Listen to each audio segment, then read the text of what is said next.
ಸಮಸ್ತ ಕರ್ನಾಟಕದ ಬೌದ್ಧ ಉಪಾಸಕರಿಗೂ ಹಾಗೂ ಬಾಬಾ ಸಾಹೇಬ್ ಡಾಕ್ಟರ್ BR ಅಂಬೇಡ್ಕರ್ ಅವರ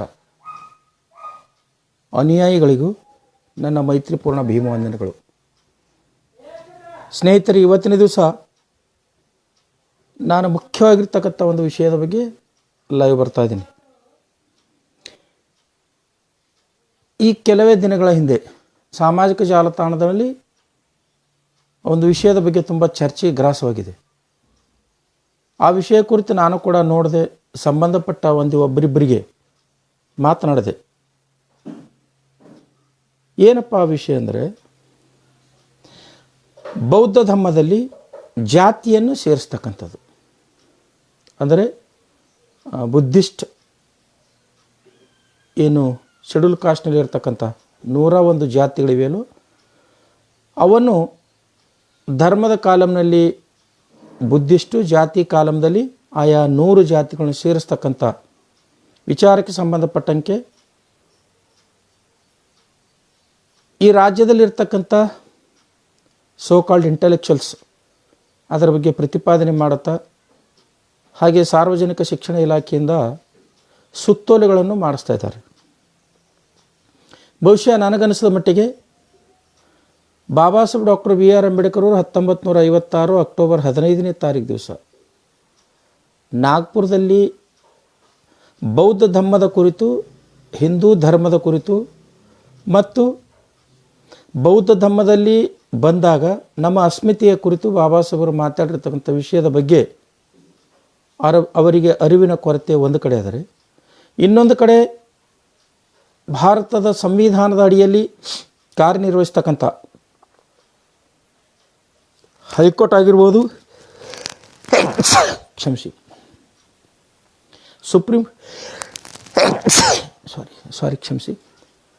ಈ ದೇಶದ ಕರ್ನಾಟಕದ ಹೈಕೋರ್ಟ್ ಆಗಿರ್ಬೋದು, ಭಾರತ ದೇಶದ ಸುಪ್ರೀಂ ಕೋರ್ಟ್ ಆಗಿರ್ಬೋದು, ಇವೆರಡೂ ಕೂಡ ಆಗಾಗ್ಗೆ ಧರ್ಮಕ್ಕೆ ಸಂಬಂಧಪಟ್ಟ ಹಾಗೆ ಮತ್ತು ಜಾತಿಗೆ ಸಂಬಂಧಪಟ್ಟ ಹಾಗೆ ಈ ವಿಷಯಗಳ ಕುರಿತು ಆಗಾಗ್ಗೆ ತೀರ್ಪುಗಳು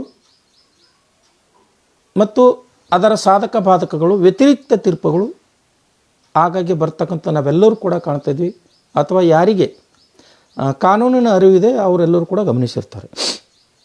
ಇವತ್ತು ಬೌದ್ಧ ಧರ್ಮದಲ್ಲಿ ಜಾತೀಯತೆ ಅಥವಾ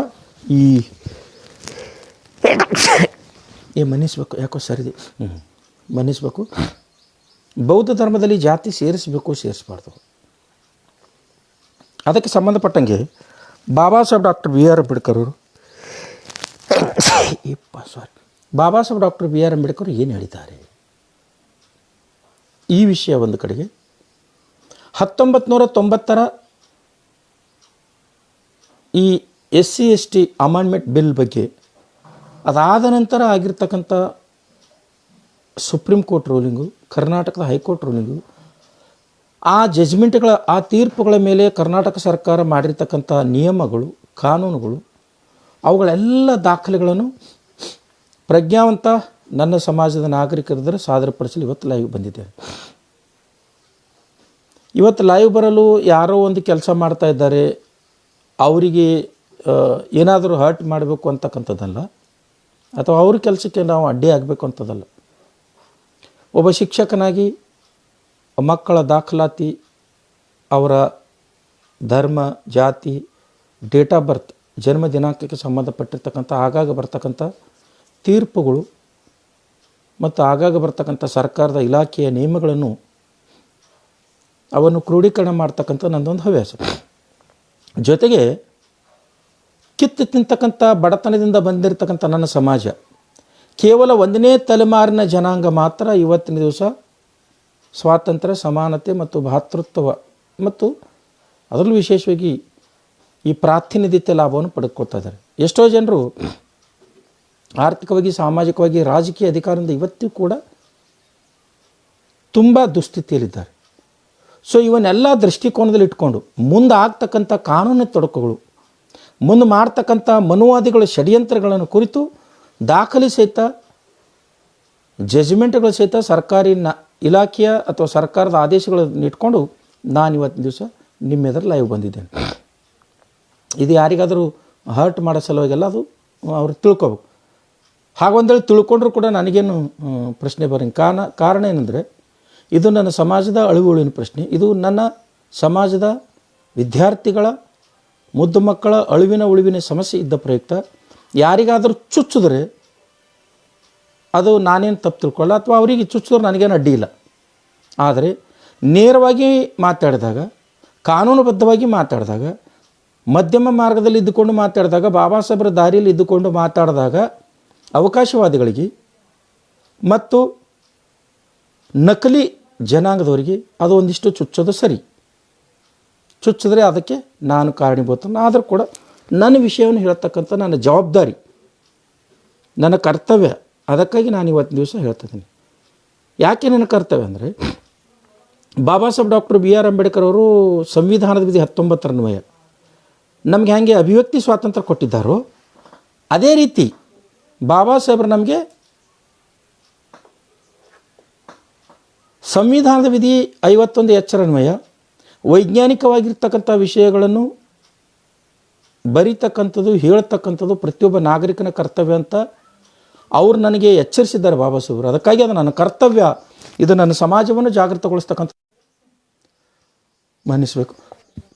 ನನ್ನ ಕರ್ತವ್ಯ ಅಷ್ಟೇ. ನಾನು ದಾಖಲೆ ಕೊಟ್ಟಿದ್ದೇನೆ. ಬಾಬಾ ಸಾಹೇಬರ ದಾಖಲೀಕರಣ ಮತ್ತು ಕಾನೂನಿನ ದಾಖಲೀಕರಣ, ಸರ್ಕಾರದ ದಾಖಲೀಕರಣ ಕೊಟ್ಟಿನಂದ ತಕ್ಷಣ ನೀವಿದನ್ನು ಪಾಲನೆ ಮಾಡಲೇಬೇಕು ಅಂತ ನಾನು ಹೇಳಂಗಿಲ್ಲ. ಆದರೆ ಆ್ಯಸ್ ಎ ಕೌನ್ಸಿಲರ್, ನಾನೊಬ್ಬ ಸಮಾಲೋಚಕನಾಗಿ ಈ ರೀತಿ ಇದೆ ಅಂತಕ್ಕಂಥದ್ದನ್ನು ಸಮಾಜಕ್ಕೆ ಹೇಳ್ತಕ್ಕಂಥ ನನ್ನ ಜವಾಬ್ದಾರಿ. ಅದನ್ನು ಬಾಬಾ ಸಾಹೇಬ್ರು ಹೇಳ್ಯಾರಂತ ಪಾಲಿಸಬೇಕು, ಧಮ್ಮ ಹೇಳಿದೆ ಅಂತ ಪಾಲಿಸಬೇಕು, ಸರ್ಕಾರ ಹೇಳಿದೆ ಅಂತ ಪಾಲಿಸಬೇಕು, ನ್ಯಾಯಾಂಗ ಹೇಳಿದೆ ಅಂತಕ್ಕಂಥ ಪಾಲಿಸಬೇಕು, ಬಿಡಬೇಕು ಅಂತಕ್ಕಂಥ ನಿಮಗೆ ಬಿಟ್ಟಿರ್ತಕ್ಕಂಥ ವಿಷಯ. ಸೊ ಅದಕ್ಕಾಗಿ ಇವತ್ತು ಲೈವ್ ಬಂದೆ. ಸ್ನೇಹಿತರೆ, ಪ್ರಪ್ರಥಮವಾಗಿ ನಮ್ಮ ಮನಸ್ಥಿತಿ ಒಂದಿಷ್ಟು ಬದಲಾವಣೆ ಮಾಡ್ಕೋಬೇಕು. ಏನು? ಬೌದ್ಧ ಧರ್ಮ ಧರ್ಮ ಅಲ್ಲ. ಇದು ಮೊದಲನೇ ನೀವೆಲ್ಲರೂ ಕೂಡ ತಿಳ್ಕೋಬೇಕು. ನಾವು ಹಲವಾರು ಮಾರ್ಕ್ಸ್ ಆಗಿರೋದು ಬಾಬಾ ಸಾಹೇಬ್ರ ದೃಷ್ಟಿಕೋನದಲ್ಲಿ ಇಟ್ಕೊಂಡು ನೋಡಿದಾಗ, Buddhism is on education, not A religion. We do not worship lord Buddha, we respect him as A teacher ಅಂತ. ನಾವು ಅವರು ನಮಗೆ ಮುಕ್ತಿದಾತರಲ್ಲ, ಬುದ್ಧ ನಮಗೆ ಒಬ್ಬ ಮಾರ್ಗದಾತರು ಅಂತಕ್ಕಂಥದ್ದು. ಸೊ ಬಾಬಾ ಸಾಹೇಬ್ ಡಾಕ್ಟರ್ BR ಅಂಬೇಡ್ಕರ್ ಅವರು ಬುದ್ಧರನ್ನು ಒಬ್ಬ ಮಾರ್ಗದಾತರೆಂದು ನಂಬಿಕೊಂಡಿರ್ತಕ್ಕಂಥದ್ದು.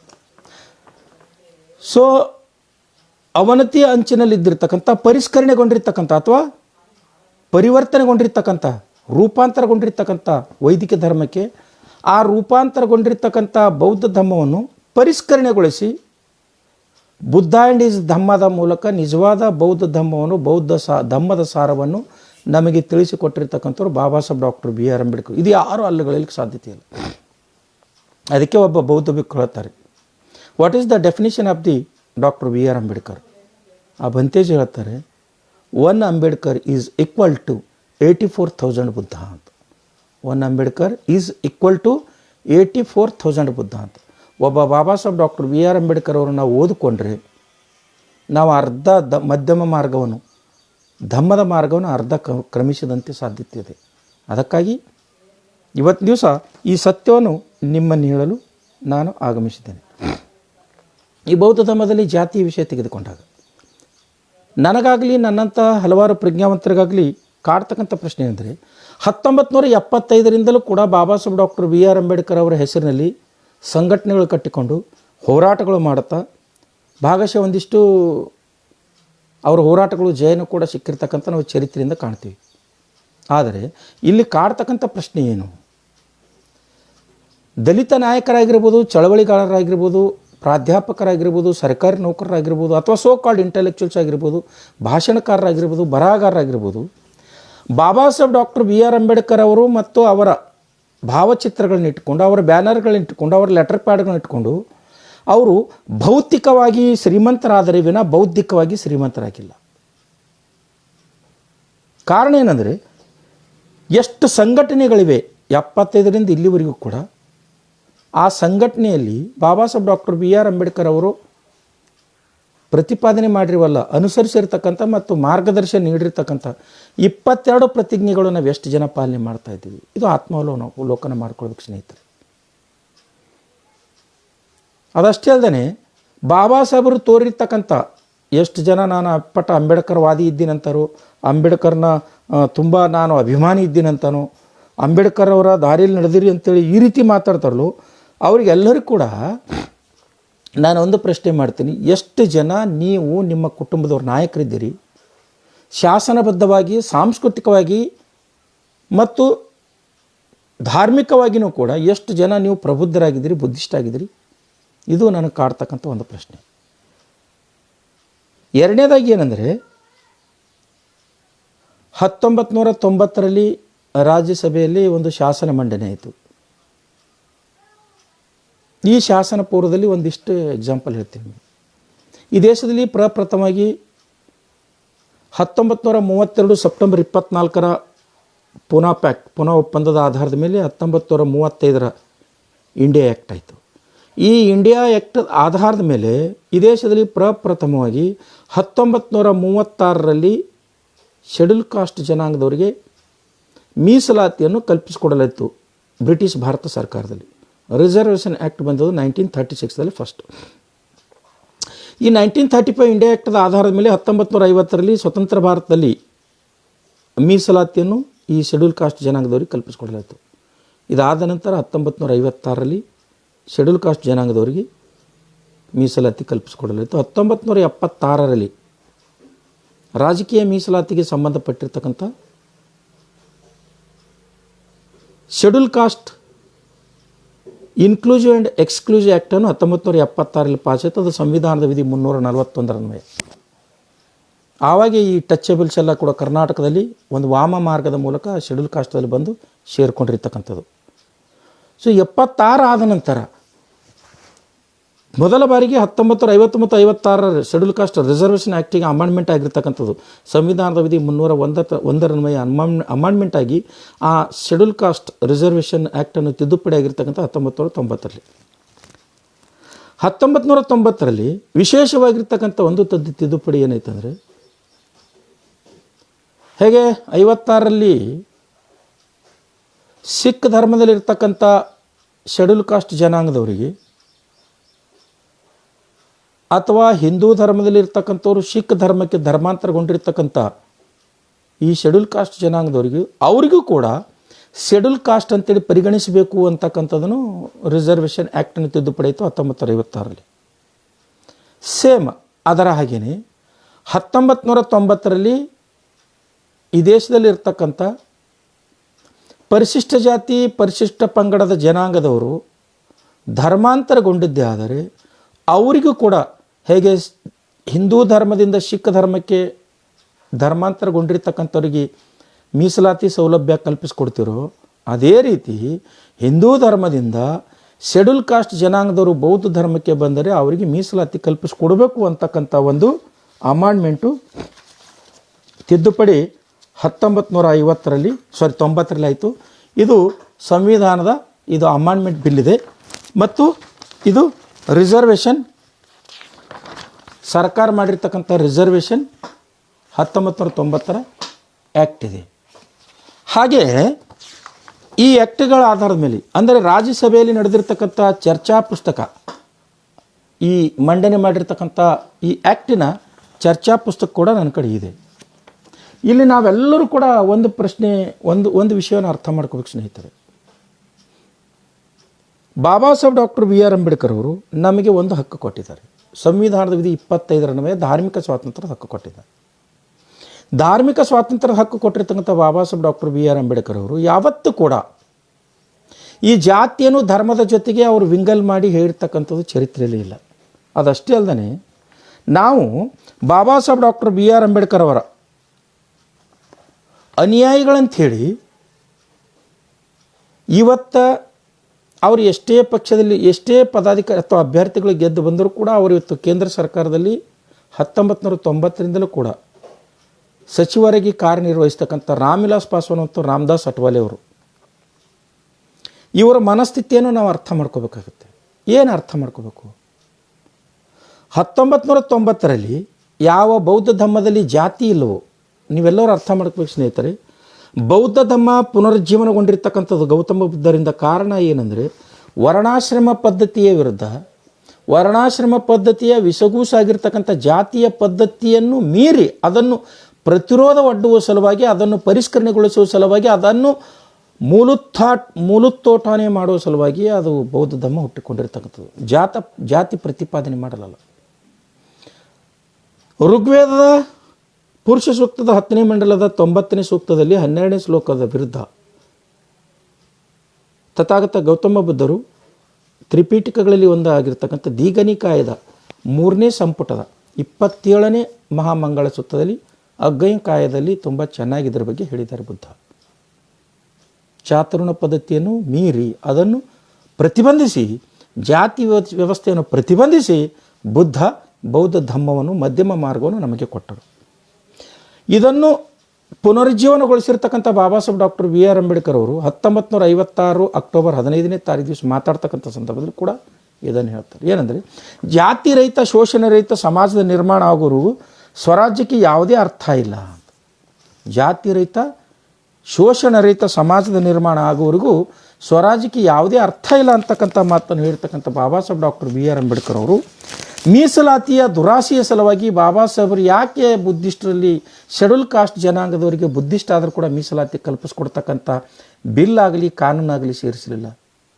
ಸ್ನೇಹಿತರೆ, ಜಾತಿನೇ ಬೇರೆ, ಧಮ್ಮನೇ ಬೇರೆ.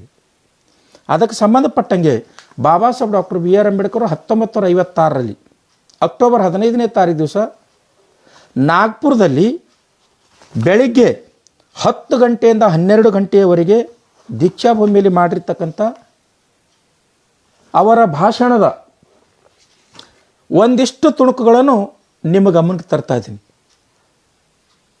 ಆ ಭಾಷಣದ ತುಣುಕುಗಳು, ಆ ಭಾಷಣ ಸಂಪೂರ್ಣ ನಾನು ಬರೆದಿರ್ತಕ್ಕಂಥ ಮರ್ಯಾದಾ ಮಾಣಿಕ್ಯ ಬಾಬಾ ಸಾಹೇಬ್ ಡಾಕ್ಟರ್ BR ಅಂಬೇಡ್ಕರ್ ಇವ್ರ ಕೃತಿಯಲ್ಲಿ ದಾಖಲೀಕರಣ ಮಾಡಿದ್ದೇನೆ. ಅದರಲ್ಲಿ ಅಂಶಗಳು ನಿಮ್ಮ ಗಮನಕ್ಕೆ ತರ್ತಾ ಇದ್ದೀನಿ. ಏನಂದರೆ, ಬೌದ್ಧ ಧರ್ಮದಲ್ಲಿ ಜಾತಿ ಸೇರಿಸಬಾರ್ದು. ಬೌದ್ಧ ಧರ್ಮ ಜಾತಿಯನ್ನು ಮೀರಿ, ಜಾತಿಯನ್ನು ಪ್ರತಿಬಂಧಿಸುವ ಸಲುವಾಗಿ ಹುಟ್ಟಿರ್ತಕ್ಕಂಥದ್ದು. ಅದಕ್ಕಾಗಿಯೇ ಬಾಬಾ ಸಾಹೇಬ್ ಡಾಕ್ಟರ್ BR ಅಂಬೇಡ್ಕರ್ ಅವರು ಅನಿಷ್ಟ ಆಚರಣೆಗಳ ಆ ಹಿಂದೂ ಧರ್ಮವನ್ನು ತ್ಯಜಿಸಿ ಬೌದ್ಧ ಧರ್ಮಕ್ಕೆ ಬಂದರು ಅನ್ನೋದಕ್ಕೆ ನಾನು ಹೇಳ್ತಾ ಇಲ್ಲ. ಬಾಬಾ ಸಾಹೇಬ್ ಡಾಕ್ಟರ್ BR ಅಂಬೇಡ್ಕರ್ ಅವರು 1956 ಅಕ್ಟೋಬರ್ 15ನೇ ತಾರೀಕು ದಿವಸ ಮಾತಾಡಿರ್ತಕ್ಕಂಥ ಭಾಷಣದ ಒಂದಿಷ್ಟು ತೊಳ್ಕೊಂಡು ನಿಮ್ಗೆ ಹೇಳ್ತೀನಿ. ಪ್ರಪ್ರಥಮವಾಗಿ ಒಂದು ವಿಷಯ ಹೇಳ್ತಾರೆ. ಅಸ್ಪೃಶ್ಯತೆ ಮತ್ತು ಜಾತಿ ಭೇದಗಳು ಯಾವ ಕಾರಣಗಳಿಂದ ದಲಿತರಾದ ನಮ್ಮಲ್ಲಿ ಬಂದು ಸೇರಿಕೊಂಡವೋ ಅಥವಾ ಅಸ್ಪೃಶ್ಯರಾದ ನಮ್ಮಲ್ಲಿ ಬಂದು ಸೇರಿಕೊಂಡವೋ ಅವುಗಳಿಗೆ ನಾವು ಜವಾಬ್ದಾರರಾಗಿಲ್ಲವಾದರೂ ಅವುಗಳನ್ನು ಧಿಕ್ಕರಿಸುವ ಕರ್ತವ್ಯ ನಮ್ಮದಾಗಿದೆ ಅಂತ. ನೋಡು, ಅಸ್ಪೃಶ್ಯತೆ ಮತ್ತು ಜಾತಿ ಭೇದಗಳು ಅವು ನಮ್ಮ ಅಲ್ಲ, ಆದರೂ ಕೂಡ ಇವನ್ನು ಧಿಕ್ಕರಿಸ್ತಕ್ಕಂಥ ಕೆಲಸ, ಜವಾಬ್ದಾರಿ ನಮ್ಮದಾಗಬೇಕು ಅಂತ. ಅವುಗಳನ್ನು ಧಿಕ್ಕರಿಸುವ ಕರ್ತವ್ಯ ನಮ್ಮದಾಗಿದೆ. ನಮ್ಮೊಳಗಿನ ಜಾತಿ ಭೇದವನ್ನು ನಿವಾರಣೆ ಮಾಡುವ ಜವಾಬ್ದಾರಿ ನಮ್ಮ ಮೇಲಿದೆ. ನೋಡಿ, ಆ ಅಸ್ಪೃಶ್ಯತೆ ಮತ್ತು ವರ್ಣಾಶ್ರಮ ಜಾತಿ ಪದ್ಧತಿಯನ್ನು ಧಿಕ್ಕರಿಸ್ತಕ್ಕಂಥ ಕೆಲಸ ನಮ್ಮದಷ್ಟೇ ಅದ.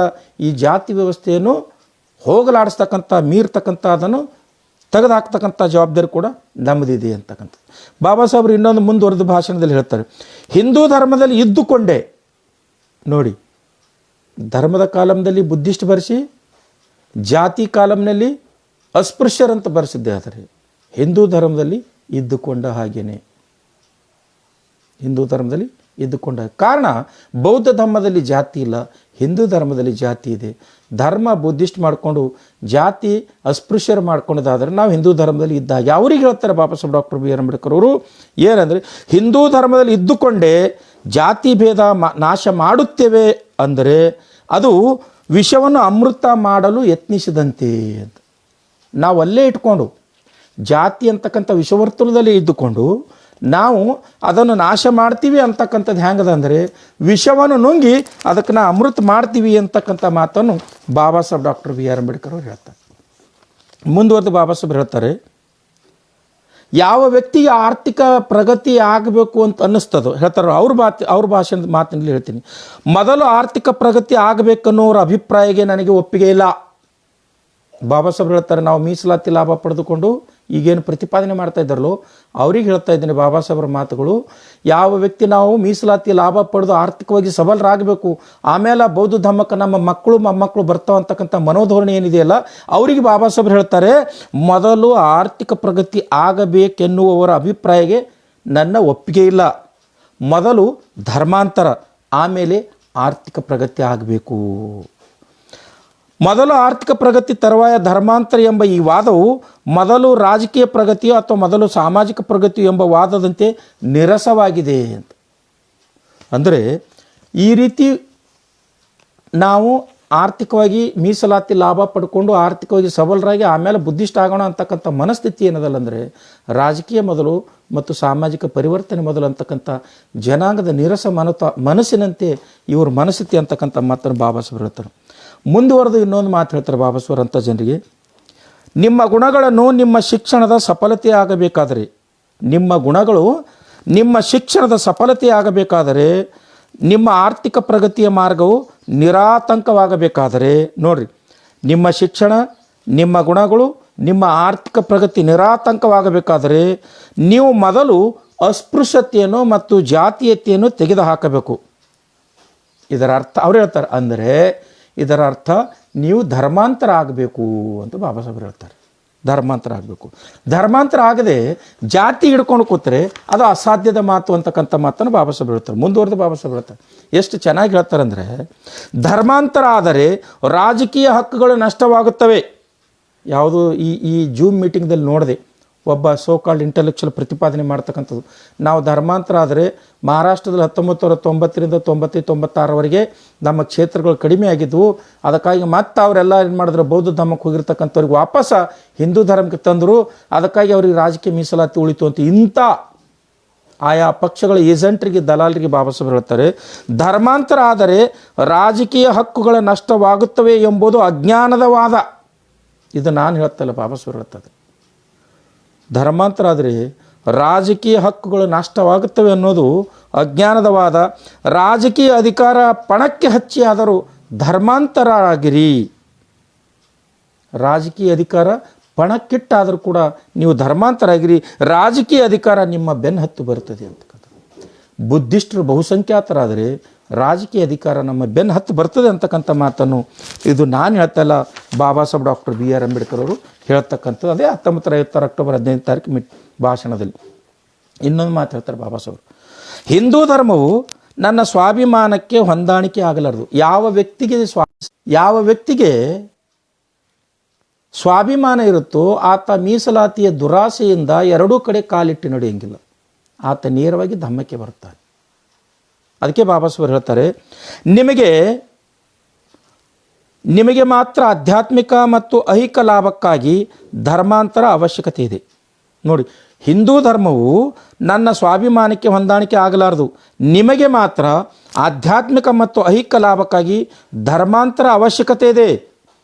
ಕೆಲವರು ಐಹಿಕ ಲಾಭಕ್ಕಾಗಿ ಧರ್ಮಾಂತರ ಮಾಡುವುದನ್ನು ಕುರಿತು ಕುಹಕ ಮಾತಾಡುತ್ತಾರೆ. ಇಂಥ ಕುಹಕಿಗಳಿಗೆ ಮೂರ್ಖರೆಂದು ಕರೆಯಲಿಕ್ಕೆ ನನಗೇನು ಸಂಕೋಚ ಅನಿಸಲಾರದು. ನೋಡ್ರಿ, ಧರ್ಮಕ್ಕೆ ಬರ್ರಿ, ಬೌದ್ಧ ಧರ್ಮಕ್ಕೆ ನೀವು ಎಲ್ಲ ತೊರೆದು ಈ ಹಿಂದೂ ಧರ್ಮದ ಅನಿಷ್ಟ ಆಚರಣೆಗಳು, ಅದರ ಸೌಲಭ್ಯಗಳು, ಅದು ಕೊಡ್ತಕ್ಕಂಥ ಆಷಾಢಭೂತಿತನದ ಗೌರವಗಳು ಏನಾದರೂ ಇದ್ದರೆ ಅವನ್ನೆಲ್ಲ ತಿರಸ್ಕರಿಸಿ ನೀವು ನೇರವಾಗಿ ಬೌದ್ಧ ಧರ್ಮಕ್ಕೆ ಬರ್ರಿ. ಅಂದಾಗ ಮಾತ್ರ ನೀವು ಪ್ರಬುದ್ಧರಾಗ್ತೀರಿ. ಒಂದು ವೇಳೆ ಕೆಲವರು ತಮ್ಮ ಲಾಭಕ್ಕಾಗಿ ಧರ್ಮಾಂತರ ಮಾಡೋದನ್ನು ಕುರಿತು ಕುಹಕ ಮಾತನಾಡುತ್ತಾರೆ. ಇಂಥ ಕುಹಕಿಗಳಿಗೆ ನಾನೇನಂತೀನಿ, ಮೂರ್ಖ ಅಂತೀನಿ ಅಂತಕ್ಕಂಥ ಮಾತನ್ನು ಬಾಬಾ ಸಾಹೇಬರು ಹೇಳ್ತಾರೆ. ಬಾಬಾ ಸಾಹೇಬರು ಮುಂದುವರೆದು ಮಾತಾಡ್ತಾ ಹೇಳ್ತಾರೆ, ಮನುಷ್ಯ ಧರ್ಮಕ್ಕಾಗಿ ಅಲ್ಲ, ಮನುಷ್ಯ ಧರ್ಮಕ್ಕಾಗಿಲ್ಲ, ಧರ್ಮ ಮನುಷ್ಯನಿಗಾಗಿದೆ. ಮನುಷ್ಯತ್ವ ಪಡೆಯಬೇಕಾದರೆ ಧರ್ಮಾಂತರ ಮಾಡಿರಿ ಅಂತ. ನೋಡಿ, ನಿಮಗೆ ಮನುಷ್ಯತ್ವ ಬೇಕಾಗಿತ್ತಂದರೆ ನೀವು ಧರ್ಮಾಂತರ ಮಾಡಿ, ನಿಮಗೆ ಮೀಸಲಾತಿ ಬೇಕಾದರೆ ಅಲ್ಲೇ ಕೊಳೆಯಿರಿ. ಆದರೆ ಬಾಬಾ ಸಾಹೇಬರ ವಿಚಾರಧಾರೆಯ ವಿರುದ್ಧವಾಗಿ ನಮಗೆ ಮೀಸಲಾತಿನೇ ಬೇಕು, ನಮಗೆ ಧರ್ಮ ಬೇಕು ಅಂತಕ್ಕಂಥದ್ದು ಬಾಬಾ ಸಾಹೇಬ್ರು ಏನಂತಾರೆ, ಅವರಿಗೆ ಕುಹಕಿಗಳು, ಮೂರ್ಖರು ಅಂತೇಳಿ ಬಾಬಾ ಸಾಹೇಬ್ರು ಕರೀತಾರೆ. ಮನುಷ್ಯ ಧರ್ಮಕ್ಕಾಗಿ ಇಲ್ಲ, ಧರ್ಮ ಮನುಷ್ಯನಿಗಾಗಿದೆ. ಮನುಷ್ಯತ್ವ ಪಡೆಯಬೇಕಾದರೆ ಧರ್ಮಾಂತರ ಮಾಡಿರಿ, ಸಂಸಾರ ಸುಖಮಯ ಮಾಡಿಕೊಳ್ಳಬೇಕಾದರೆ ಧರ್ಮಾಂತರ ಮಾಡಿರಿ ಅಂತ. ಅಂದರೆ ನೀವು ಮತ್ತು ನಿಮ್ಮ ಫ್ಯಾಮಿಲಿ ಸುಖದಿಂದ ನೆಮ್ಮದಿಯಿಂದ ಇರಬೇಕಾದ್ರೆ ನೀವು ಧರ್ಮಾಂತರ ಮಾಡ್ತಕ್ಕಂಥದ್ದು ಅವಶ್ಯಕತೆ ಇದೆ ಅಂತಕ್ಕಂಥ ಮಾತನ್ನು ಬಾಬಾ ಸಾಹೇಬ್ ಡಾಕ್ಟರ್ BR ಅಂಬೇಡ್ಕರ್ ಹೇಳ್ತಾರೆ. ಎಂಥ ಧರ್ಮಾಂತರ ಅಂದರೆ, ಗೊಂದಲಮಯವಾಗಿರ್ತಕ್ಕಂಥ ಧರ್ಮಾಂತರ ಅಲ್ಲ, ದ್ವಂದ್ವತೆಯಿಂದ ಇರ್ತಕ್ಕಂಥ ಧರ್ಮಾಂತರ ಅಲ್ಲ. ನಮಗೆ ಅದನ್ನೂ ಬೇಕು ಅಂದರೆ ಹಿಂದೂ ಧರ್ಮದಲ್ಲಿ ಇರ್ತಕ್ಕಂಥ ಅವ್ರು ಕೊಡ್ತಕ್ಕಂಥ ಭಿಕ್ಷೆ ರೂಪದ ಆ ಮೀಸಲಾತಿನೂ ಬೇಕು, ನನಗೆ ಬೌದ್ಧ ಧರ್ಮನೂ ಬೇಕು ಅಂದರೆ ಅಂಥವ್ರನ್ನು ಕುಹಕ್ಕಿಗಳು, ಮೂರ್ಖರು ಅಂತಕ್ಕಂಥ ಮಾತನ್ನು ನಾನು ಹೇಳ್ತಾ ಇಲ್ಲ. Baba Saheb doctor B R Ambedkar 1950 October 15ನೇ ತಾರೀಕು ದಿವಸ ಅವ್ರು ಮಾಡಿರ್ತಕ್ಕಂಥ ಸ್ಪೀಚ್ನಲ್ಲಿ ಬಾಬಾ ಸಾಹೇಬರು ಹೇಳಿರ್ತಕ್ಕಂಥದ್ದು. ಸ್ನೇಹಿತರೆ, ಇದು ಧಾರ್ಮಿಕವಾಗಿರ್ತಕ್ಕಂಥ Baba Saheb doctor B R Ambedkar ಅವರ ನಮಗೆ ಕೊಟ್ಟಿರ್ತಕ್ಕಂಥ ಮಾರ್ಗ. ಇವನ್ನು ಮೀರಿ ಇವತ್ತಿನ ದಿವಸ ಕೆಲವೊಂದು ಜನರು ನಮಗೆ ಧರ್ಮನೂ ಬೇಕು, ಮೀಸಲಾತಿನೂ ಬೇಕು, ಅದು ಎಂಥ ಮೀಸಲಾತಿ, ಜಾತಿ ಆಧಾರದ ಮೇಲೆ ಮೀಸಲಾತಿ ಬೇಕು ಅಂತಕ್ಕಂಥ ಪ್ರತಿಪಾದನೆ ಮಾಡ್ತಾ ಇದ್ದಾರಲ್ಲ, ಇದು ಎಂಥ ಮೂರ್ಖತನದ ಪರಮಾವಧಿ ಅಂತ. 1990ರಲ್ಲಿ ರಾಜ್ಯಸಭೆಯಲ್ಲಿ ಬಿಲ್ ಯಾಕೆ ಪಾಸ್ ಆಯಿತು ಅನ್ನೋದ್ರ ಬಗ್ಗೆ ನೀವೆಲ್ಲರೂ ಕೂಡ ಅರ್ಥ ಮಾಡ್ಕೋ ಸ್ನೇಹಿತರೆ. ರಾಮದಾಸ್ ಅಠವಾಲೆ ಆಗಿರ್ಬೋದು, ರಾಮ್ ವಿಲಾಸ್ ಪಾಸ್ವಾನ್ ಆಗಿರ್ಬೋದು, 1990ರಿಂದ RSSನ ಏಜೆಂಟರಾಗಿ BJPಯ ನಿಜವಾದ ಪ್ರತಿನಿಧಿಗಳಾಗಿ ಇವತ್ತಿನ ದಿವಸ ಪಾರ್ಲಿಮೆಂಟ್ನಲ್ಲಿ ರಾಜ್ಯಾಧಿಕಾರ ಅನುಭವಿಸ್ತಾ ಇದ್ದಾರೆ. 1927ರ ಕಾಲಘಟ್ಟದಲ್ಲಿ ಮೈಸೂರು ಸಂಸ್ಥಾನದಲ್ಲಿ ಶೋಷಿತ ಜನಾಂಗ ಕ್ರೈಸ್ತ ಧರ್ಮಕ್ಕೆ ಅಂದರೆ ಹಿಂದೂ ಧರ್ಮದಲ್ಲಿರ್ತಕ್ಕಂಥ ಅನಿಷ್ಟ ಆಚಾರಗಳನ್ನು ತಿರಸ್ಕರಿಸಿ ಕ್ರೈಸ್ತ ಧರ್ಮಕ್ಕೆ ಮತಾಂತರಗೊಳ್ತಕ್ಕಂಥ ಸಂದರ್ಭದಲ್ಲಿ ಅಲ್ಲಿರ್ತಕ್ಕಂಥ ಬ್ರಾಹ್ಮಣ ಜನಾಂಗದವರು ಪಂಚಮರ ಶಾಲೆ ಅಂತಕ್ಕಂಥ ಶಾಲೆಗಳು ತರಿಸಿ ಅವ್ರನ್ನು ವಿಮುಖರನ್ನಾಗಿ ಮಾಡಿ ಪುನಃ ಹಿಂದೂ ಧರ್ಮದಲ್ಲಿ ಉಳಿಯುವಂತೆ ಮಾಡಿದ್ರು. 1956ರಲ್ಲಿ Baba Saheb doctor B R Ambedkar ಯಾವಾಗ 1935 ಅಕ್ಟೋಬರ್ 13-14ನೇ ತಾರೀಕು ದಿವಸ ನಾಸಿಕ್ ಜಿಲ್ಲೆ ಯೌಲಾದಲ್ಲಿ ಮಾತಾಡ್ತಕ್ಕಂಥ ಸಂದರ್ಭದಲ್ಲಿ ನಾನು ಹಿಂದೂ ಆಗಿ ಹುಟ್ಟಿದ್ದೇನೆ, ಅದು ನನ್ನ ಕೈಯಲ್ಲಿ ಇರಲಿಲ್ಲ, ಆದರೆ ನಾನು ಹಿಂದೂ ಆಗಿ ಸಾಯಲಾರಿದ್ದು ನನ್ನ ಕೈಯಲ್ಲಿದೆ ಅಂತಕ್ಕಂಥ ಮಾತನ್ನು ಹೇಳಿದಾಗ ಗಾಂಧಿ ಮತ್ತು ಆತನ ಅನುಯಾಯಿಗಳು ಆಗಿರ್ತಕ್ಕಂಥ RSSನವರು ಜನಸಂಘದವರು ಬಾಬಾ ಸಾಹೇಬರ ಈ ಧರ್ಮಾಂತರ ಅಥವಾ ಮತಾಂತರ ಅಥವಾ ಪುನಃ ಮರಳಿ ಬೌದ್ಧ ಧರ್ಮಕ್ಕೆ ಬರ್ತಕ್ಕಂಥ ಈ ಪ್ರಕ್ರಿಯೆಗೆ ಸಾಕಷ್ಟು ಅಡೆತಡೆಗಳು ಹಾಕಿದ್ರು, ಆಸೆಗಳು ತೋರಿಸಿದ್ರು, ಲಾಲಚಿ ತೋರಿಸಿದ್ರು, ಅಧಿಕಾರದ ಆಸೆ, ಸೌಲಭ್ಯದ ಆಸೆ ತೋರಿಸಿ ಬಾಬಾ ಸಾಹೇಬರಿಗೆ ತೊಡಕಾಗಿದ್ದರು. ಅದು ಎಲ್ಲಿವರೆಗೆ ನಡೀತಾನೆ 1956ರವರೆಗೂ ಕೂಡ ಈ ತೊಡಕು ನಡೀತಿತ್ತು. ಆದರೂ Baba Saheb doctor B R Ambedkar ಅವರು ವಿಚಲಿತರಾಗದೆ ನಾನು ಅನಿಷ್ಟ ಆಚರಣೆಗಳನ್ನು ನನಗೆ ಹಿಡಿಸದೇ ಇದ್ದ ಪ್ರಯುಕ್ತ ಅದರಲ್ಲಿ ಇಡೀ ಶೋಷಿತ ಜನಾಂಗವನ್ನು ಸ್ವಾತಂತ್ರ್ಯ, ಸಮಾನತೆ, ಪ್ರಾತಿನಿಧ್ಯತೆಯಿಂದ ವಂಚನೆ ಮಾಡಿ ನಮ್ಮ ಬಗ್ಗೆ ಅವರಲ್ಲಿ ಒಂದಿಷ್ಟು ಕರುಣೆ, ಪ್ರಜ್ಞೆ ಮತ್ತು ಶೀಲ ಇರದೇ ಇರತಕ್ಕಂಥ ಆ ಧರ್ಮವನ್ನು ಧಿಕ್ಕರಿಸಿ ಬಾಬಾ ಸಾಹೇಬರು ಪರಿಪೂರ್ಣವಾಗಿ ಭೌತಿಕವಾಗಿ ಮತ್ತು ಬೌದ್ಧಿಕವಾಗಿ ಬೌದ್ಧ ಧರ್ಮಕ್ಕೆ ಬಂದರು. ಆದರೆ ಬಾಬಾ ಸಾಹೇಬರ ವಿಚಾರಧಾರೆ, ಅವರು ಕೊಟ್ಟಿರ್ತಕ್ಕಂಥ ಮಾರ್ಗದರ್ಶನ, ಅವ್ರು ಹೇಳಿರ್ತಕ್ಕಂಥ ಸಂದೇಶಗಳನ್ನು ಅರ್ಥ ಮಾಡಿಕೊಳ್ಳದೆ ಇವತ್ತಿನ ದಿವಸ ಇನ್ನೊಂದು ಬಾಬಾ ಸಾಹೇಬರು ಸಂವಿಧಾನದ ವಿಧಿ 25ರ ಧಾರ್ಮಿಕ ಸ್ವಾತಂತ್ರ್ಯ ಹಕ್ಕು ಕೊಟ್ಟಿದ್ದಾರೆ. ಬುದ್ಧರು ಕೂಡ ಹೇಳ್ತಾರೆ ಏನಂದರೆ, ನೀವು ಸಂಘಕ್ಕೆ ಬನ್ನಿ, ಧಮ್ಮವನ್ನು ಕೇಳಿ, ನಿಮಗೆ ಇಷ್ಟ ಆದರೆ ಮಾತ್ರ ಬೌದ್ಧ ಧರ್ಮಕ್ಕೆ ಸೇರಿ, ಇಲ್ಲ ಆದರೆ ನಿಮ್ಮಷ್ಟಕ್ಕೆ ನೀವಿರ್ರಿ ಅಂತ ಬಾಬಾ ಸಾಹೇಬರು ಅದನ್ನು ಹೇಳ್ತಾರೆ. ಏನಂದರೆ, ನೀವು ಮನುಷ್ಯರಾಗಿ ಬದುಕಬೇಕಾದರೆ, ನಿಮಗೆ ಸ್ವಾತಂತ್ರ್ಯ, ಸಮಾನತೆ ಮತ್ತು ಭಾತೃತ್ವ, ಪ್ರಾತಿನಿಧ್ಯತೆ ಸಿಗಬೇಕಾದರೆ ನೀವು ಅನಿಷ್ಟ ಧರ್ಮವನ್ನು ಬಿಡಬೇಕು. ನಾನು ನಡೆದೀನಿ, ನಿಮಗೂ ಬೇಕಾದರೆ ನೀವು ಬರ್ರಿ ಅಂತ ಹೇಳಿದ್ದಾರೆ. ಅದಕ್ಕಾಗಿ ಸಂವಿಧಾನದ ವಿಧಿ 25ರನ್ವಯ ಧಾರ್ಮಿಕ ಸ್ವಾತಂತ್ರ್ಯದ ಹಕ್ಕನ್ನು ಕೊಟ್ಟಿದ್ದಾರೆ, ಸಂಪೂರ್ಣ ತ್ಯಜಿಸುವ ಸಲುವಾಗಿ. ಇನ್ನು ಇದರ ಬಗ್ಗೆ ಅರಿವಿರದೇ ಇರತಕ್ಕಂಥ ರಾಮ್ ವಿಲಾಸ್ ಪಾಸ್ವಾನ್ ಆಗಿರ್ಬೋದು, ರಾಮದಾಸ್ ಅಠವಾಲೆ ಆಗಿರ್ಬೋದು, 1990ರಲ್ಲಿ ರಾಜ್ಯಸಭೆಯಲ್ಲಿ ಒಂದು ಬಿಲ್ ಪಾಸ್ ಮಾಡ್ತಾರೆ. ರಾಜ್ಯಸಭೆಯಲ್ಲಿ ಬಿಲ್ ಪಾಸ್ ಮಾಡಿಸಿ, ಅದು ಏನು ಬಿಲ್ ಪಾಸ್ ಮಾಡಿಸ್ತಾರೆ ಅಂದರೆ 1956ರಲ್ಲಿ ಹಂಗೆ ಹಿಂದೂ ಧರ್ಮದಿಂದ ಧರ್ಮ ಪರಿವರ್ತನೆಗೊಂಡಿರ್ತಕ್ಕಂಥ ಸಿಖ್ ಜನಾಂಗದವರಿಗೆ ರಾಜಕೀಯ ಮೀಸಲಾತಿ ಅಥವಾ ಯಾವುದೇ ರೀತಿಯ ಮೀಸಲಾತಿಯನ್ನು ಕಲ್ಪಿಸಿಕೊಡುತ್ತಲ್ಲೋ ಅದೇ ರೀತಿ ತಿದ್ದುಪಡಿಯನ್ನು ಮಾಡಿ ಈ ಧರ್ಮ ಪರಿವರ್ತನೆಗೊಂಡಿರ್ತಕ್ಕಂಥ ಅಸ್ಪೃಶ್ಯರಿಗೆ ಕೂಡ ಮೀಸಲಾತಿ ಕೊಡಬೇಕು ಅಂತಕ್ಕಂಥ ಬಿಲ್ಲನ್ನು ಪಾಸ್ ಮಾಡ್ತಾರೆ. ಆದರೆ ಯಾವತ್ತೂ ಕೂಡ ಬೌದ್ಧ ಧರ್ಮಕ್ಕೆ ಮರಳಿರ್ತಕ್ಕಂಥವರಿಗೆ ಅಥವಾ ಈ ದೇಶದ ಮೂಲ ಧರ್ಮವಾಗಿರ್ತಕ್ಕಂಥ ಬೌದ್ಧ ಧರ್ಮವನ್ನು ಪುನರುಜ್ಜೀವನಗೊಳಿಸುವ ಸಲುವಾಗಿ ಒಂದು ಮಾತನಾಡದೇ ಇರತಕ್ಕಂಥ ರಾಮ್ ವಿಲಾಸ್ ಪಾಸ್ವಾನ್ ಮತ್ತು ರಾಮದಾಸ್ ಅಠವಾಲೆ ಅವರಿಬ್ಬರು ಕೂಡ ಬೌದ್ಧ ಧರ್ಮಕ್ಕೆ ಪರಿವರ್ತನೆಗೊಂಡಿಲ್ಲ, ಧರ್ಮಾಂತರಗೊಂಡಿಲ್ಲ. ಆದರೆ RSS ಮತ್ತು BJP ಅವರ ಕುತಂತ್ರಕ್ಕೆ ಬಲಿಯಾಗಿರ್ತಕ್ಕಂಥ ಇವರಿಬ್ಬರು ರಾಜ್ಯಸಭೆಯಲ್ಲಿ 1990ರಲ್ಲಿ ಆ ಬಿಲ್ ಪಾಸ್ ಮಾಡಲು ಕಾರಣೀಭೂತರಾಗ್ತಾರೆ. ಆ ಸಿಖ್ಖರ ಥರನೇ ಈ ನಾನು ನಿಮ್ಗೆ ಹೇಳಿದೆ 1990ರ ಈ ಆದೇಶದಲ್ಲಿ ಶೀಖರ ಥರನೇ ಏನು ಹೇಳ್ತಾರೆ ಅಂದರೆ, ಶೀಖರಿಗೆ ಹೇಗೆ ಟ್ರೀಟ್ ಮಾಡಿದರೋ ಅದೇ ರೀತಿ ಈ ಬೌದ್ಧ ಧರ್ಮಕ್ಕೆ ಮತಾಂತರಗೊಂಡವ್ರಿಗೆ ಕೂಡ ನೀವು ಮೀಸಲಾತಿಯ ಸೌಲಭ್ಯವನ್ನು ಕಲ್ಪಿಸ್ಕೊಡ್ಬೇಕು ಅಂತಕ್ಕಂಥ ಮಾತನ್ನು ಆದೇಶವನ್ನು ಅವರು ಮಾಡಿಸ್ತಾರೆ. ಇಲ್ಲಿ ಒಂದು ಇದರ ಆಧಾರದ ಮೇಲೆ ಸ್ನೇಹಿತರೆ, ಇಲ್ಲಿ ಮುಖ್ಯವಾಗಿರ್ತಕ್ಕಂಥ ವಿಷಯ ನಿಮ್ಮ ಗಮನಕ್ಕೆ ತರ್ತಾ ಇದ್ದೀನಿ. ಈ 1990 ಆದೇಶದ ಆಧಾರದ ಮೇಲೆ 1990ರಲ್ಲಿ ಕರ್ನಾಟಕದಲ್ಲಿ ಇದರ ಬಗ್ಗೆ ಒಂದು ಹೋರಾಟ ಆರಂಭ ಮಾಡ್ತಾರೆ. ಅದು ಗೌರವಾನ್ವಿತ ಜಕ್ಕಪ್ಪನವರ ನೇತೃತ್ವದಲ್ಲಿ ಎಲ್ಲ ದಲಿತ ಸಂಘಟನೆ ಪ್ರಮುಖರು ಹೋರಾಟ ಮಾಡ್ತಾರೆ. ಈಗ ಅದರದ ಕರಪತ್ರ ಇಲ್ಲಿದೆ. ಈ ಕರಪತ್ರದ ಅನ್ವಯ ಅವರು ಹೋರಾಟ ಮಾಡ್ತಾರೆ. ಏನಂದರೆ 1990ರಲ್ಲಿ ಪಾಸ್ ಆಗಿರ್ತಕ್ಕಂಥ ಕಾನೂನನ್ನು ಕರ್ನಾಟಕದಲ್ಲೂ ಕೂಡ ಲಾಗು ಮಾಡಿ, ಯಾರು ಅಂದರೆ ನಾವು ಬುದ್ಧಿಸ್ಟರಾಗ್ತೀವಿ, ಧರ್ಮದ ಕಾಲಮ್ನಲ್ಲಿ ಬುದ್ಧಿಸ್ಟ್ ಆಗ್ತೀವಂತಲ್ಲ, ನಾವು ಧರ್ಮದ ಕಾಲಮದಲ್ಲಿ ಬುದ್ಧಿಸ್ಟ್ ಬರ್ಕೋತೀವಿ, ನಮಗೆ ಮೀಸಲಾತಿ ಸೌಲಭ್ಯ ಕೊಡ್ರಿ ಅಂತಕ್ಕಂಥ ಹೋರಾಟವನ್ನು ಇವರು ಆರಂಭ ಮಾಡಿದ್ರು.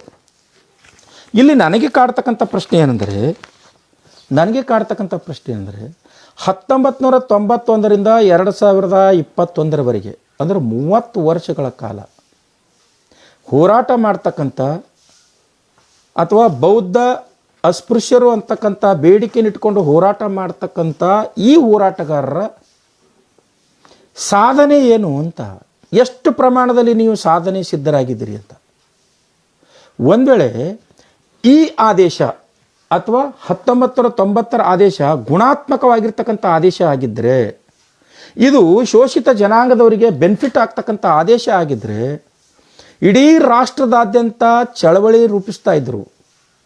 ಇಡೀ ರಾಷ್ಟ್ರದಾದ್ಯಂತ ಇರ್ತಕ್ಕಂಥ ಜನಾಂಗ ಬೌದ್ಧ ಧರ್ಮ ಮತ್ತು ಅಸ್ಪೃಶ್ಯರಂತಕ್ಕಂಥ ಕಾಲಮ್ನಲ್ಲಿ ಬರೆಸ್ಕೊಂಡು ಅವರು ಮೀಸಲಾತಿ ಲಾಭ ಪಡಿತಾ ಇದ್ರು. ಹಾಗಾದರೆ ಇಡೀ ದೇಶ ಮೂರ್ಖರಿದ್ದಾರ? ಕರ್ನಾಟಕದಲ್ಲಿ ಮಾತ್ರ ಒಂದಿಬ್ಬರು ಜಾಣರಿದ್ದಾರೆ ಅಂತ, ಇದು ನಾವು ತುಂಬ ಸೂಕ್ಷ್ಮವಾಗಿ ಅವಲೋಕನ ಮಾಡ್ತಕ್ಕಂಥ ವಿಷಯ. ಅದಷ್ಟೇ ಅಲ್ಲ ಸ್ನೇಹಿತರೆ, Baba Saheb doctor B R Ambedkar ಅವರು ಈ ಬೌದ್ಧ ಧರ್ಮವನ್ನು ಪುನರುಜ್ಜೀವನಗೊಳಿಸಬೇಕಾದರೆ ಒಂದು ದಿವಸ ತೆಗೆದುಕೊಂಡಿರ್ತಕ್ಕಂಥ ನಿರ್ಧಾರ ಅಲ್ಲ, ಒಂದು ಸಭೆ ಸಮಾರಂಭದಲ್ಲಿ ತೆಗೆದುಕೊಂಡಿರ್ತಕ್ಕಂಥ ನಿರ್ಧಾರ ಅಲ್ಲ. ನಿಮಗೊಂದು 4 ಎಕ್ಸಾಂಪಲ್ ಕೊಡ್ತೇನೆ. 1936ರಂದು ಪ್ರತ್ಯೇಕವಾಗಿ ಮಹಾರ್ ಸಮಾಜದ ಸಮ್ಮೇಳನವನ್ನು ನಡೆಸ್ತಾರೆ Baba Saheb doctor B R Ambedkar. 1936 June 1ನೇ ತಾರೀಕು ದಿವಸ ಸಾಧು ಸಂತ ಸಮಾಜದ ಸಮ್ಮೇಳನ ನಡೆಸ್ತಾರೆ. 1936 ಜೂನ್ 2ನೇ ತಾರೀಕು ದಿವಸ ಮಾತಂಗ ಸಮಾಜದ ಸಮ್ಮೇಳನ ನಡೆಸ್ತಾರೆ. 1936 ಜೂನ್ 16ನೇ ತಾರೀಕು ದಿವಸ ದೇವದಾಸಿ ಮಹಿಳೆಯರ ಸಮ್ಮೇಳನ ನಡೆಸ್ತಾರೆ Baba Saheb doctor B R Ambedkar. ಅಂದರೆ 1935 ಅಕ್ಟೋಬರ್ 13, 14ನೇ ತಾರೀಕಿನ ನಂತರ Baba Saheb doctor B R Ambedkar ಅವರು ಕೈ ಕಟ್ಟಿಕೊಡೋದನ್ನೇ ಬೌದ್ಧ ಧರ್ಮದಲ್ಲಿರ್ತಕ್ಕಂಥ ಸಾತ್ವಿಕ ನೆಲೆಗಳು, ನಮಗಿರ್ತಕ್ಕಂಥ ಸ್ವಾತಂತ್ರ್ಯ, ಸಮಾನತೆ, ಪಾತೃತ್ವ ಮತ್ತು ಪ್ರಾತಿನಿಧಿತ್ಯ ಅಂಶಗಳು, ಹಿಂದೂ ಧರ್ಮದಲ್ಲಿರ್ತಕ್ಕಂಥ ಅನಿಷ್ಟ ಆಚರಣೆಗಳು, ಅವನ್ನೆಲ್ಲ ಹೆಂಗೆ ತಿರಸ್ಕರಿಸಬೇಕು, ಯಾಕೆ ತಿರಸ್ಕರಿಸಬೇಕು ಅನ್ನೋದನ್ನು ದೃಷ್ಟಿಯಲ್ಲಿಟ್ಕೊಂಡು ಮಹಾರ್ ಮಾತಂಗ ಸಭೆಗಳನ್ನು, ದೇವದಾಸಿ ಮಹಿಳೆಯರ ಸಭೆಗಳನ್ನ ಆಯೋಜನೆ ಮಾಡೋದ್ರ ಮೂಲಕ ಜಾಗೃತಿಯನ್ನು ಮಾಡಿ ನಾವು ಆ ಜಾತಿ ಮತ್ತು ಧರ್ಮ ಎರಡನ್ನೂ ತಿರಸ್ಕರಿಸಿ, ಎರಡನ್ನೂ ಬಿಟ್ಟು ನಾವು ಬೌದ್ಧ ಧರ್ಮಕ್ಕೆ ಬರಬೇಕು ಅಂತಕ್ಕಂಥ Baba Saheb doctor B R Ambedkar ಪ್ರತಿಪಾದನೆ ಮಾಡಿ ಮಾರ್ಗದರ್ಶನ ನೀಡಿರ್ತಕ್ಕಂಥದ್ದು ನಮಗೆ. ಅದು ಸೂರ್ಯನಟ್ಟೆ ಸತ್ಯವಾಗಿರ್ತಕ್ಕಂಥದ್ದು, ಯಾವತ್ತೂ ಅದೇ ರೀತಿ ಇರ್ತಕ್ಕಂಥದ್ದು. ಅದನ್ನು ತಿದ್ದಿ ಬಾಬಾ ಸಾಹೇಬರಿಗಿಂತಲೂ ನಾವು ತುಂಬ ಇಂಟೆಲಿಜೆಂಟ್ ಇದ್ದೀವಿ, ದೂರದೃಷ್ಟಿ ಉಳ್ಳವರು ಇದ್ದೀವಿ ಅಂತಕ್ಕಂಥ ಏನೋ ಪರಿಭಾವಿಸಿಕೊಂಡು ಇವತ್ತಿನ ದಿವಸ ಬೌದ್ಧ ಧರ್ಮದಲ್ಲಿ ಜಾತಿ ಸೇರಿಸಬೇಕು ಅಂತಕ್ಕಂಥ ಕುಹಕ ಕೆಲಸ Baba Saheb doctor B R Ambedkar ಹೇಳ್ತೀವಿ. ಕುಹಕ ಕೆಲಸ ಮಾಡ್ತಾ ಇದ್ದೀರಲ್ಲ, ಇದು ಧರ್ಮದ್ರೋಹಿ ಕೆಲಸ ಅಲ್ವೇ? ಸಮಾಜವನ್ನು ದಿಕ್ಕು ತಪ್ಪಿಸ್ತಕ್ಕಂಥ ಕೆಲಸ ಅಲ್ವೇ? ನಾನು ಆ ನಾಯಕರಿಗೆ ಒಂದು ಪ್ರಶ್ನೆ ಕೇಳ್ತೀನಿ. 1991ರಿಂದ ಬೌದ್ಧ ಧರ್ಮದಲ್ಲಿ ಜಾತಿ ಸೇರಿಸಬೇಕು ಅಂತಕ್ಕಂಥ ದೃಷ್ಟಿಕೋನ ಇಟ್ಕೊಂಡು ಹೋರಾಟ ಮಾಡ್ತಾ ಇದ್ದಿರಲ್ಲಪ್ಪ, ನಿಮ್ಮ ಮನೆಯಲ್ಲಿ ಭೌತಿಕವಾಗಿ ಮತ್ತು ಬೌದ್ಧಿಕವಾಗಿ ಶಾಸನಬದ್ಧವಾಗಿ ಎಷ್ಟು ಜನ ಬುದ್ಧಿಷ್ಟ ಆಗಿದ್ರಿ 30 ವರ್ಷದಲ್ಲಿ? ನಿಮ್ಮ ಮನೆಯನ್ನೇ ಸುಧಾರಣೆ ಮಾಡಿಕೊಳ್ಳದೇ ಇರ್ತಕ್ಕಂಥ ವ್ಯಕ್ತಿಗಳು ಸಮಾಜ ಸುಧಾರಣೆ ಮಾಡಲು ಇದು ತುಂಬ ದುರದೃಷ್ಟಕರ ಸಂಗತಿ ಅಂತಕ್ಕಂಥದ್ದು ತುಂಬ ದುಃಖದಿಂದ ನಾನು ನಿಮ್ಮೆಲ್ಲರಿದ್ರ ಹೇಳ್ತಾ ಇದ್ದೀನಿ ಸ್ನೇಹಿತರೆ.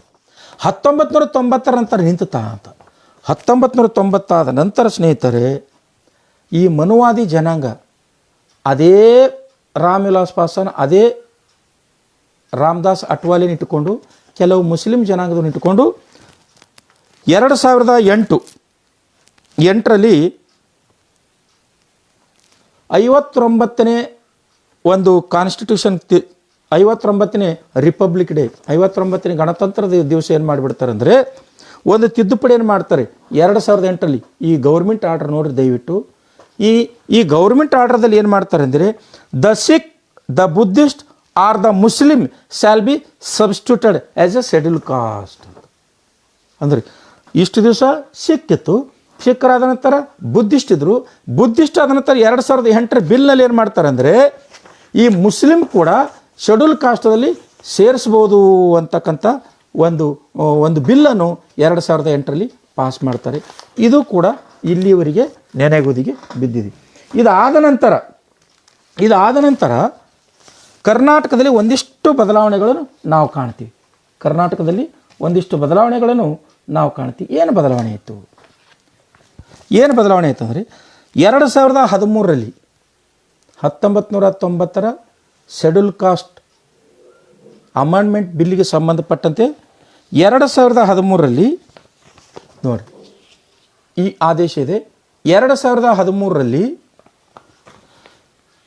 ಕರ್ನಾಟಕ ಸರ್ಕಾರದ ಸಚಿವಾಲಯದಲ್ಲಿರ್ತಕ್ಕಂಥ ಸರ್ಕಾರದ ಅಧೀನ ಕಾರ್ಯದರ್ಶಿಗಳಾಗಿರ್ತಕ್ಕಂಥ ಎನ್ ನರಸಿಂಹಮೂರ್ತಿಯವರು ಸಮಾಜ ಕಲ್ಯಾಣ ಇಲಾಖೆಯಿಂದ ಒಂದು ಆದೇಶ ಮಾಡ್ತಾರೆ. ಏನಂದರೆ ಬೌದ್ಧ ಧರ್ಮಕ್ಕೆ ಪರಿಶಿಷ್ಟ ಜಾತಿಯಿಂದ ಬೌದ್ಧ ಧರ್ಮಕ್ಕೆ ಮತಾಂತರ ಹೊಂದಿದ್ದಲ್ಲಿ ಅಂಥವರಿಗೆ ಪರಿಶಿಷ್ಟ ಜಾತಿ ಪ್ರಮಾಣ ಪತ್ರ ಕೊಡಬೇಕು ಅಂತಕ್ಕಂಥ ಆದೇಶ ಕೊಟ್ಟರು. ರೈಟಾ? ಒಂದಾಯಿತು. ಇದಾದ ನಂತರ ಮುಖ್ಯವಾಗಿರ್ತಕ್ಕಂಥ ಒಂದು ವಿಷಯ 2016ರಲ್ಲಿ ನೋಡಿ, ನಾವು ಮಾತಾಡ್ತಕ್ಕಂಥ ಏನು ನಮ್ಮ ಸೋಕಾಳ ದಲಿತ ನಾಯಕರು ಹೇಳ್ತಾ ಇದ್ರು, ಮಹಾರಾಷ್ಟ್ರದಲ್ಲಿ ಇದು ಲಾಗು ಆಗಿದೆ ಅಂತ. 1990ರಲ್ಲಿ ಮಹಾರಾಷ್ಟ್ರದಲ್ಲಿ ರಾಜಕೀಯ ಮೀಸಲಾತಿ ಸಲುವಾಗಿ ನಡೆದಿರ್ತಕ್ಕಂಥ ಹೋರಾಟ 1991ರಲ್ಲಿ ಈ ರಿಸರ್ವೇಷನ್ ಆ್ಯಕ್ಟ್ ಸಲುವಾಗಿ ರಾಜಕೀಯ ಮೀಸಲಾತಿ ಅಂದರೆ ರಾಜಕೀಯ ಮೀಸಲು ಕ್ಷೇತ್ರಗಳ ಲಾಭ ಪಡೆದುಕೊಂಡಿರ್ತಕ್ಕಂಥ ಮಹಾರಾಷ್ಟ್ರ ಜನಾಂಗದವರು ನೇಮಕಾತಿಯಲ್ಲಿ ಮತ್ತು ಬಡ್ತಿಯಲ್ಲಿ ಬುದ್ಧಿಸ್ಟ್ ಶೆಡ್ಯೂಲ್ ಕಾಸ್ಟ್ ಅಂತಕ್ಕಂಥ ಆದೇಶವನ್ನು ಅಥವಾ ಸೌಲಭ್ಯವನ್ನು ಪಡೆಯಲು 2016ರವರೆಗೆ ವಿಫಲರಾದರು. ಇಲ್ಲಿದೆ ನೋಡಿ ಆದೇಶ. ಇದು ಕೇಂದ್ರ ಸರ್ಕಾರದ ಆದೇಶ. ಈ ಕೇಂದ್ರ ಸರ್ಕಾರದ ಆದೇಶ government of all state government and a union territory ಅಡ್ಮಿನಿಸ್ಟ್ರೇಟರ್ಗೆ ಕಳಿಸ್ತಾರೆ 2016ರಲ್ಲಿ. ಏನಂತ ಕಳಿಸ್ತಾರೆ ಅಂದರೆ ನಾವೇನು 1990ರಲ್ಲಿ ಒಂದು ಆದೇಶ ಮಾಡಿದ್ದೀವಿ, ಯಾರು ಬುದ್ಧ ಧರ್ಮಾಂತರಗೊಂಡಿರ್ತಾರೆ ಅವ್ರಿಗೆ ಶೆಡ್ಯೂಲ್ ಕಾಸ್ಟ್ ಸರ್ಟಿಫಿಕೇಟ್ ಕೊಡು ಅಂತೇಳಿ ನೀವು ಇನ್ನೂ ಕೊಡ್ತಾ ಇಲ್ಲ, ಯಾಕೆ ಅದಕ್ಕೆ ಕೊಡ್ರಿ ಅಂತಕ್ಕಂಥದ್ದು 2016ಕ್ಕಿದೆ. 2017ರಲ್ಲಿ ಮಹಾರಾಷ್ಟ್ರದ ಆದೇಶ ಇದು.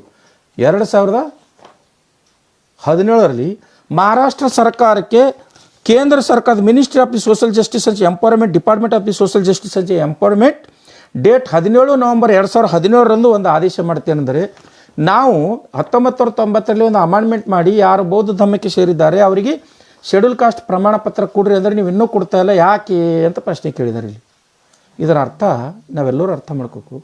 1990ರಿಂದ 2017ರವರೆಗೆ 90, 2000, 2010 ನೋಡಿ 21 ವರ್ಷ.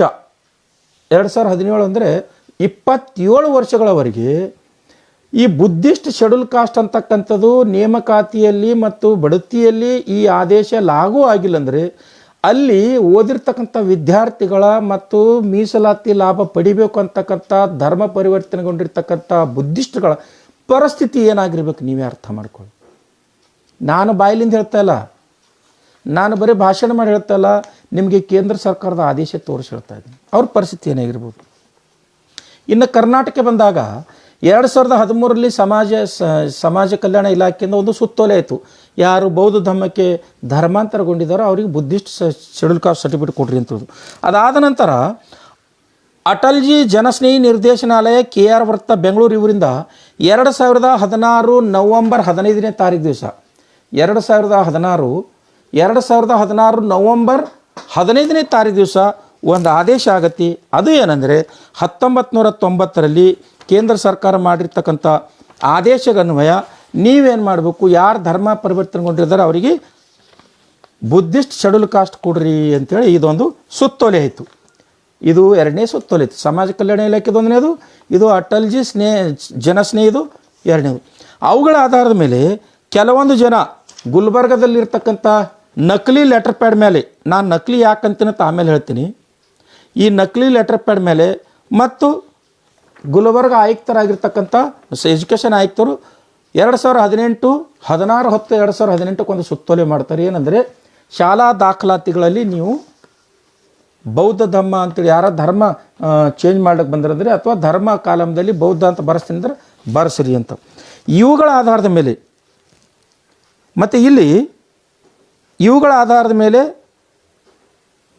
ಮಾರ್ಚ್ 31 2020 ಗುಲ್ಬರ್ಗ ಜಿಲ್ಲಾಧಿಕಾರಿಗಳು ಒಂದು ಆದೇಶ ಮಾಡ್ತಾರೆ. ಪಾಲಕರು ಇಚ್ಛೆಪಟ್ಟಲ್ಲಿ ಅವರ ಶಾಲಾ ದಾಖಲಾತಿಗಳಲ್ಲಿ ಬುದ್ಧಿಸ್ಟ್ ಅಂಥೇಳಿ ದಾಖಲು ಮಾಡಬೇಕು ಮತ್ತು ಜಾತಿ ಕಾಲಮ್ದಲ್ಲಿ ಅಸ್ಪೃಶ್ಯರು ಅಂಥೇಳಿ ದಾಖಲು ಮಾಡಬೇಕಂತೇಳಿ ನೋಡಿ ಸಮಾಜ ಕಲ್ಯಾಣ ಇಲಾಖೆದವರು ಸುತ್ತೋಲೆ ಮಾಡಿದ್ದಾರೆ. ಅಟಲ್ ಜನಸೇನೆಯವರು ಆದೇಶ ಮಾಡಿದ್ದಾರೆ. ಗುಲ್ಬರ್ಗ DC ಅವರು ಕೂಡ ಆದೇಶ ಮಾಡಿದ್ದಾರೆ. ಈಗ ನಾನು ನಿಮಗೆ ಮುಖ್ಯವಾಗಿರ್ತಕ್ಕಂಥ ಈ ಆದೇಶಗಳಿಗೆ ಪೂರಕವಾಗಿರ್ತಕ್ಕಂಥ ಸುಪ್ರೀಂ ಕೋರ್ಟಿನ ರೂಲಿಂಗ್ಸ್ಗಳನ್ನು ಮತ್ತು ಕರ್ನಾಟಕ ಸರ್ಕಾರದ ಆದೇಶಗಳನ್ನು ನಿಮ್ಮೆಲ್ಲರ ಗಮನಕ್ಕೆ ತರ್ತಾ ಇದ್ದೀನಿ. ಸ್ನೇಹಿತರೆ, ಇಲ್ಲೊಂದು ಸುಪ್ರೀಂ ಕೋರ್ಟಿನ ಜಜ್ಮೆಂಟ್ ಇದೆ, ಮಡ್ರಾಸ್ ಹೈಕೋರ್ಟಿನ ಜಜ್ಮೆಂಟ್ ಇದೆ. ಈ ಮಡ್ರಾಸ್ ಹೈಕೋರ್ಟಿನ ಜಜ್ಮೆಂಟ್ ಯಾವಾಗಿಂದರೆ ಸೆಪ್ಟೆಂಬರ್ 2 2015 ಈ ಮಡ್ರಾಸ್ ಹೈಕೋರ್ಟಿನ ಜಜ್ಮೆಂಟ್ನಲ್ಲಿ ಹೇಳ್ತಾರೆ, ಆ ಸುಬ್ಬರಾವ್ ಅಂತಕ್ಕಂಥ ಜಡ್ಜ್ ಸಾಹೇಬರು ಅವ್ರು ಹೇಳ್ತಾರೆ ಏನಂದರೆ, ಆ ಹುಡುಗನ ಹೆಸರು ಕ್ಲೇಮ್ ಮಾಡಿರ್ತಕ್ಕಂಥ ಹುಡುಗನ ಹೆಸರು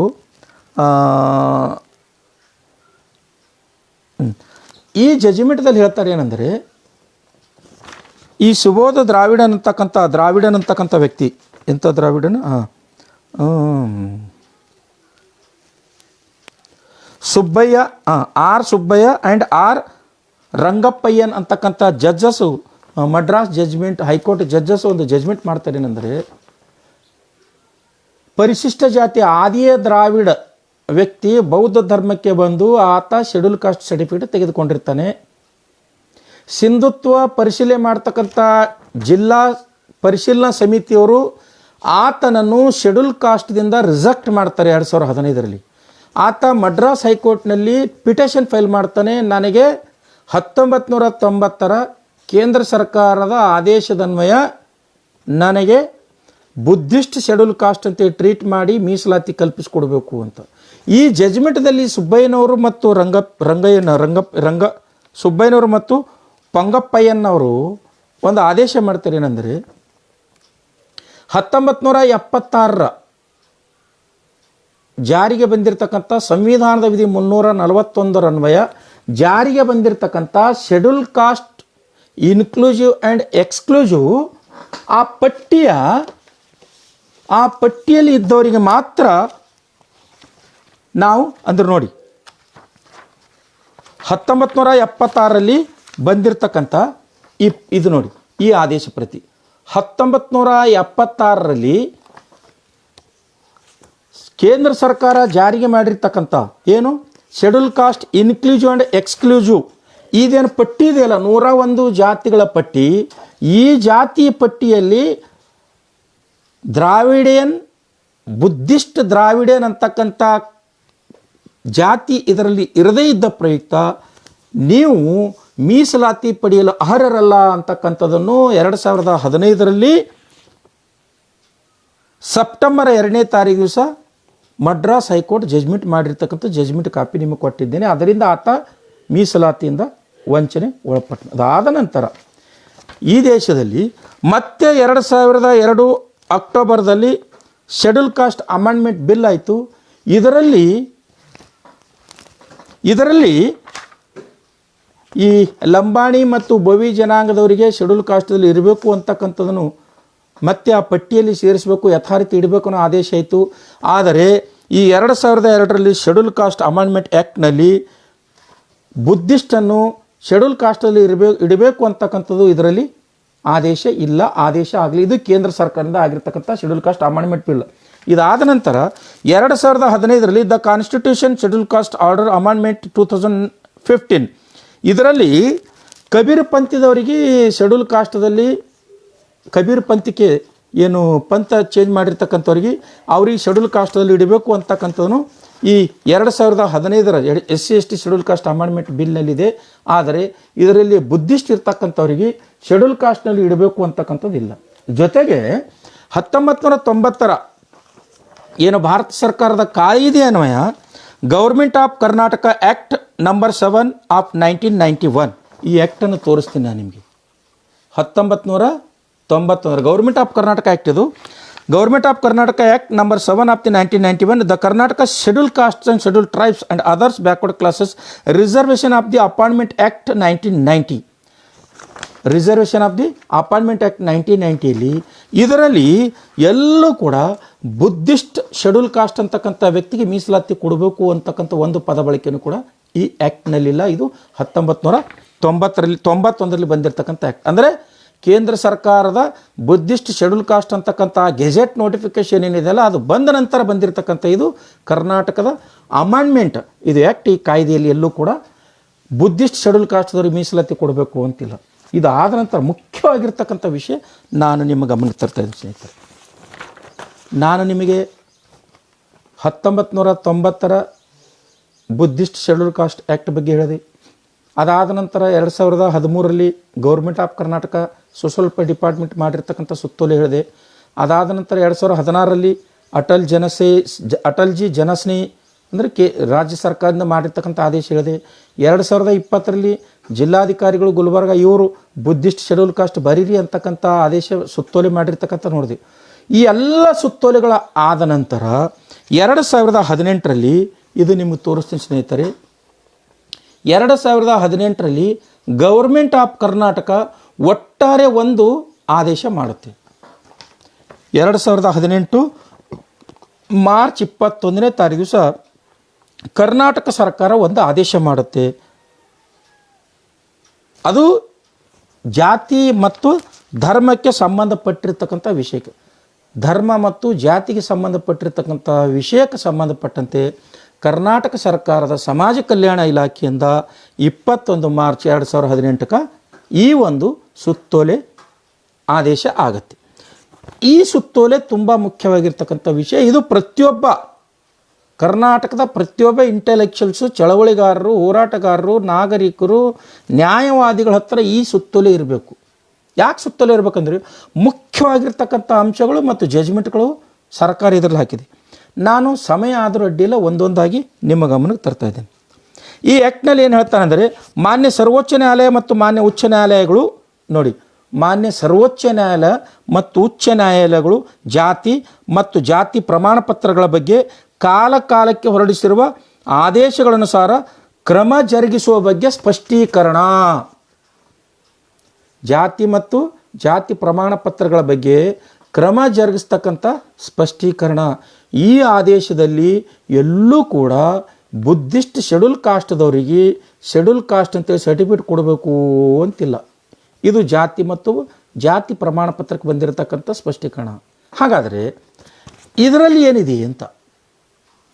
ಏನಿದೆ ಅಂತಕ್ಕಂಥದ್ದನ್ನು ನಾವು ಅರ್ಥ ಮಾಡಿಕೊಂಡಾಗ ನಮಗೆ 1990ರ ಕಾಯ್ದೆ ಅದು ಅಸಿಂಧು ಅಂತಕ್ಕಂಥದ್ದು, ಅನೂರ್ಜಿತ ಅಂತಕ್ಕಂಥದ್ದು ನಮಗೆ ಮನವರಿಕೆ ಆಗುತ್ತೆ. ಉದಾಹರಣೆಗೆ ಇದರಲ್ಲಿ ಹೇಳ್ತಾರೆ 1990 ಮತ್ತು ಅದರಡಿ ರಚಿಸಲಾದ ನಿಯಮಗಳು ಮತ್ತು ತಿದ್ದುಪಡಿಗಳಂತೆ ಕ್ರಮ ಜರುಗಿಸಲು ಮತ್ತೊಮ್ಮೆ ಈ ಸುತ್ತೋಲೆಯನ್ನು ಹೊರಡಿಸಲಾಗಿದೆ. ಅಂದರೆ ಅದು 1990 ರಿಸರ್ವೇಷನ್ ಆ್ಯಕ್ಟ್ ಇದೆಯಲ್ಲೋ ಅದು ಮತ್ತು ಅದಕ್ಕೆ ಸಂಬಂಧಪಟ್ಟಂತೆ ತಿದ್ದುಪಡಿ ಆಗಿರ್ತಕ್ಕಂಥ ಅಂಶಗಳ ಬಗ್ಗೆ ಸ್ಪಷ್ಟೀಕರಣ ನೀಡಿವಿ ಅಂತ ಹೇಳ್ತಾರೆ.